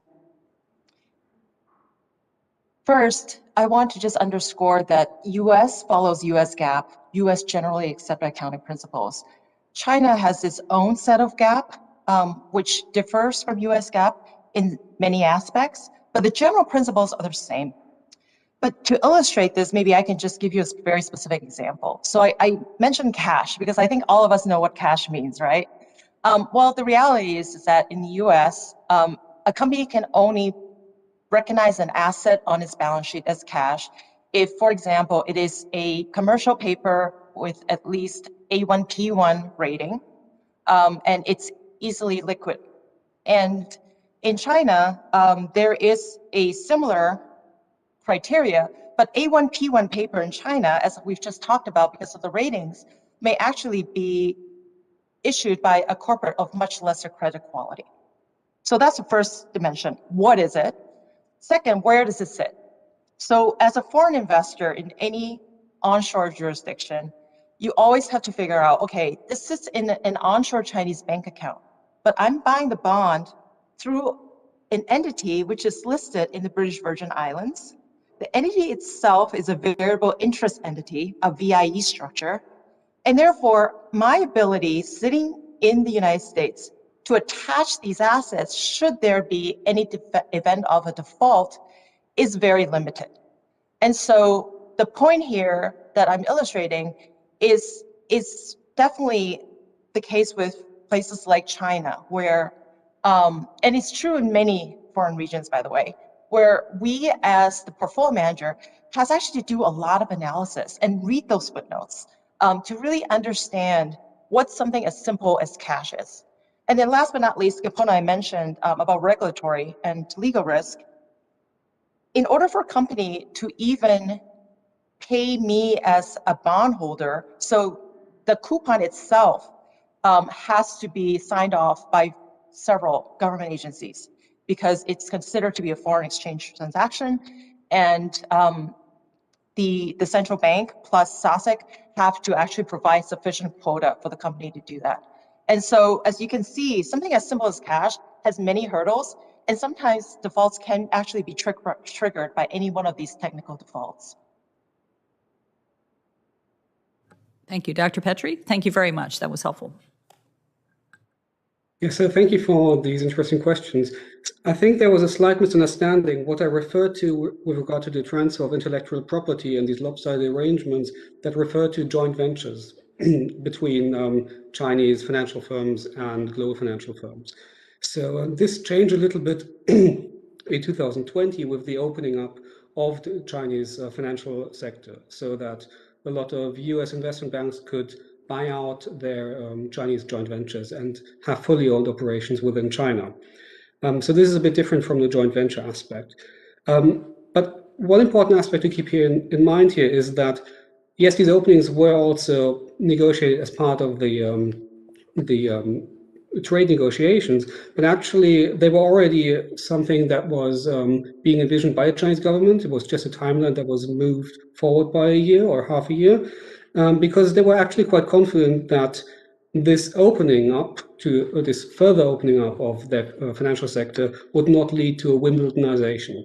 So you would not have US firms dominating the Chinese market. So the other aspect, so this is one aspect, which is the opening of Chinese markets and changing ownership structures of brokers and asset management companies within China. The other aspect is increasing portfolio investment inflows. And I think this is where you refer to the risks that are created thereby. So, I mean, for the first question, whether this will reinforce national champions, to some degree, yes. I mean, they will have more money invested in them. There has been a lot of research showing that companies that are included in an index will have a series of benefits, such as a higher stock valuation that's also persistent over a long time, and so on. So, I mean, there will be benefits from this respect, and also it's prestigious to have international investors for some of these national champions. So there is a limited benefit to national champions through portfolio flows, but this is actually strategic investments are much more important in that regard. When it comes to the risks from distressed assets, etc., there's, I would say this is rather small because, as Ms. Kong mentioned, Chinese corporate bonds have not been included into any of these bond indices yet. So this is not of concern for these portfolio investors, at least for the large group of investors that follows these indices. And when it comes to stocks, there might be a market downturn at some point, but I don't believe that it will be similar like in 2015. If you have a stock market downturn, the government will try to step in and save the day with the national team or however they will do it. So I don't believe that the stock market in China will actually crash and remain at a very low level. So from this respect, I don't see, I think a lot of international investors see it similarly. There won't be that much of a risk of investing into the Chinese stock market. Thank you very much. I'm going to take a place behind Chairman Bartholomew and call on her now. Thank you very much, and thank you to all of our witnesses. Ms. Kong, I want to address your final comments too, and to say what's happening to Asian Americans. The attacks on Asian Americans across the country are abhorrent. and to emphasize that the work we do, the concerns that we have are about the actions of the Chinese government, the Chinese Communist Party, not about the people of China. And I'd like to really draw that distinction. I have a couple of general comments and then I guess a big picture question for all of you. General comments are, when we hear, for example, Ms. Kong, you note here that ownership by international investors is still relatively low. My concern always is we go from relatively low, so we shouldn't or don't need to do something, to too big, and we can't do something because it upsets the apple cart. So I would just say that there is a reason to look at things when they are small and try to address the problem so that they don't grow bigger. Dr. Petrie, you talk about the need for us to work together, but it seems to me that one of the things that Xi Jinping and his government are really doing again is divide and conquer. I see the EU-China investment agreement as really a perfect example of that. And so I'd like you to address how is it that we can work together at a time when we know that that Beijing is going to do everything it can to pit one country against another, one industry against another? It's sort of going back to some old tactics. But the bigger question I'd like to ask all of you, Ms. Kong, I was amused, recognizing that a long-term horizon for the investment community is 3 to 5 years, but that's a really short term, of course, in the bigger picture of things. And I'd like you, what I struggle with reconciling is the CCP wants investment coming in. They want investment in capital markets, but they don't want to cede control. There's a different kind of messaging that goes on. You know, we all talk about this as China is capitalist, and yet at the same time, the messaging that's going on to the party inside of China is that they are the grave diggers of capitalism. So if I could just ask you all to say, where do you think this goes? I want to pull you out of the specifics that you talk about, but what happens? Where does this go? How is Beijing able to continue to balance competing things, or what happens? I'll start anywhere. Ms. Kong, you want to start? As a portfolio investor, you know, we are never the controlling, we never have a controlling say, whether it's in equities and certainly not in bonds. We have historically always been able to exert influence through integrating ESG into our investment process. Your question actually goes way beyond ESG, right? Your question really goes to the heart of control and whether or not equity investors can directly influence through things like voter proxies, and whether or not we'll come up against resistance, right, when control actually goes to a certain point. I think there's many shades of gray within the investable universe in China. There are certainly companies that are very much privately run, very much indistinguishable, right, when it comes to how it's run from a corporate governance standpoint to a US company, all the way to companies that are very opaque, non-transparent, and it's opaque even to, you know, the domestic investors. And so that gets to the heart to us of really investability, right? We're very careful about knowing what we don't know. You know, I think one of the key tenets of being a good portfolio manager is to be very humble and to know that, you know, there are times when there will be certain uncertainties that we're not going to be able to price in. And we have the luxury, being an active investor, of holding actually a very small number of securities that we think gives our underlying clients the best risk-adjusted returns. To your point about investment horizon, I use 3 years, but the reality is many of our portfolio holdings we've held for, you know, over 5-10 years in our equities. In the bond space, the maturities of our bonds just tend to be much shorter. So, you know, many of them actually mature in 5 years. So this just reflects the actual term of the underlying instruments. Mr. Lysenko, we haven't heard from you for a little while. Yeah, I'd be pleased to take a minute. talk about this. I view China as being a place of numerous inherent tensions. And we've seen these tensions tighten in the last several years. There's a tension between wanting to allow China's private markets to flourish, to allow capital to be allocated more efficiently, and between that and this desire from the top to maintain control and to have the levers necessary to stamp out crises and to influence. There's another obvious tension in the way that Beijing is orienting itself vis-a-vis international markets. Johannes mentioned earlier how that Stock Connect program was really important in providing the impetus to allow Chinese shares to be added to international stock indices. What that represented was like Beijing giving up a little bit of control to allow the convertibility necessary to add these securities to the index. So there's always this tension going on in China between domestic forces, foreign forces wanting more control, letting free markets work to create better outcomes. I don't have a crystal ball, and I don't know how those inherent tensions are going to be resolved. I think that what is important for us is to realize that what we can control is our response to what Beijing is telling us it intends to do and what it's demonstrating its intentions are. So it may be that this model of trying to add more state control and maintain China's growth potential and economic health turns out to be unsustainable. And maybe within 5, 10, 20 years, that unsustainability is going to force Beijing to change. But in the meantime, what we can do is look at the types of distortions that Beijing's policies are introducing abroad and how our own domestic economic actors are responding to those distortions, both here and within China, and identify cases where those distortions are unacceptable to us and where we need to make changes.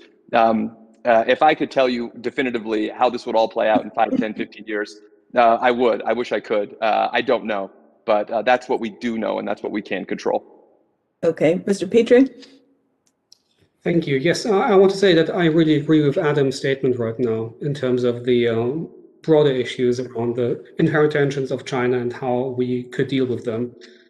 So I wholeheartedly agree with him in that respect. With regard to your further question on that China divides and conquers, I think from a strategic point of view, getting the UK on board is something that's very important. And they're not part of the agreement with the EU. So, strategically, that makes sense also because the second largest financial center after the US. So that would make the investment restrictions much more effective, even if you don't get the EU on board, for instance. More generally, I think in order to tackle the China challenge, it's important to repair relationships with Europe, which have been damaged in the last couple of years. And then you probably wouldn't see something such as the investment agreement. You might see it, but you might have a chance to actually mediate the process a bit more if there was more of a working relationship between Europe and the US, which doesn't exist at the moment. Thank you. Thank you. That was such a great question with great answers. I'm not going to ask another question. I'm going to thank the panel and the witnesses for this panel who gave such phenomenally interesting answers, and we will adjourn and be back at 2 p.m. Eastern. Thank you.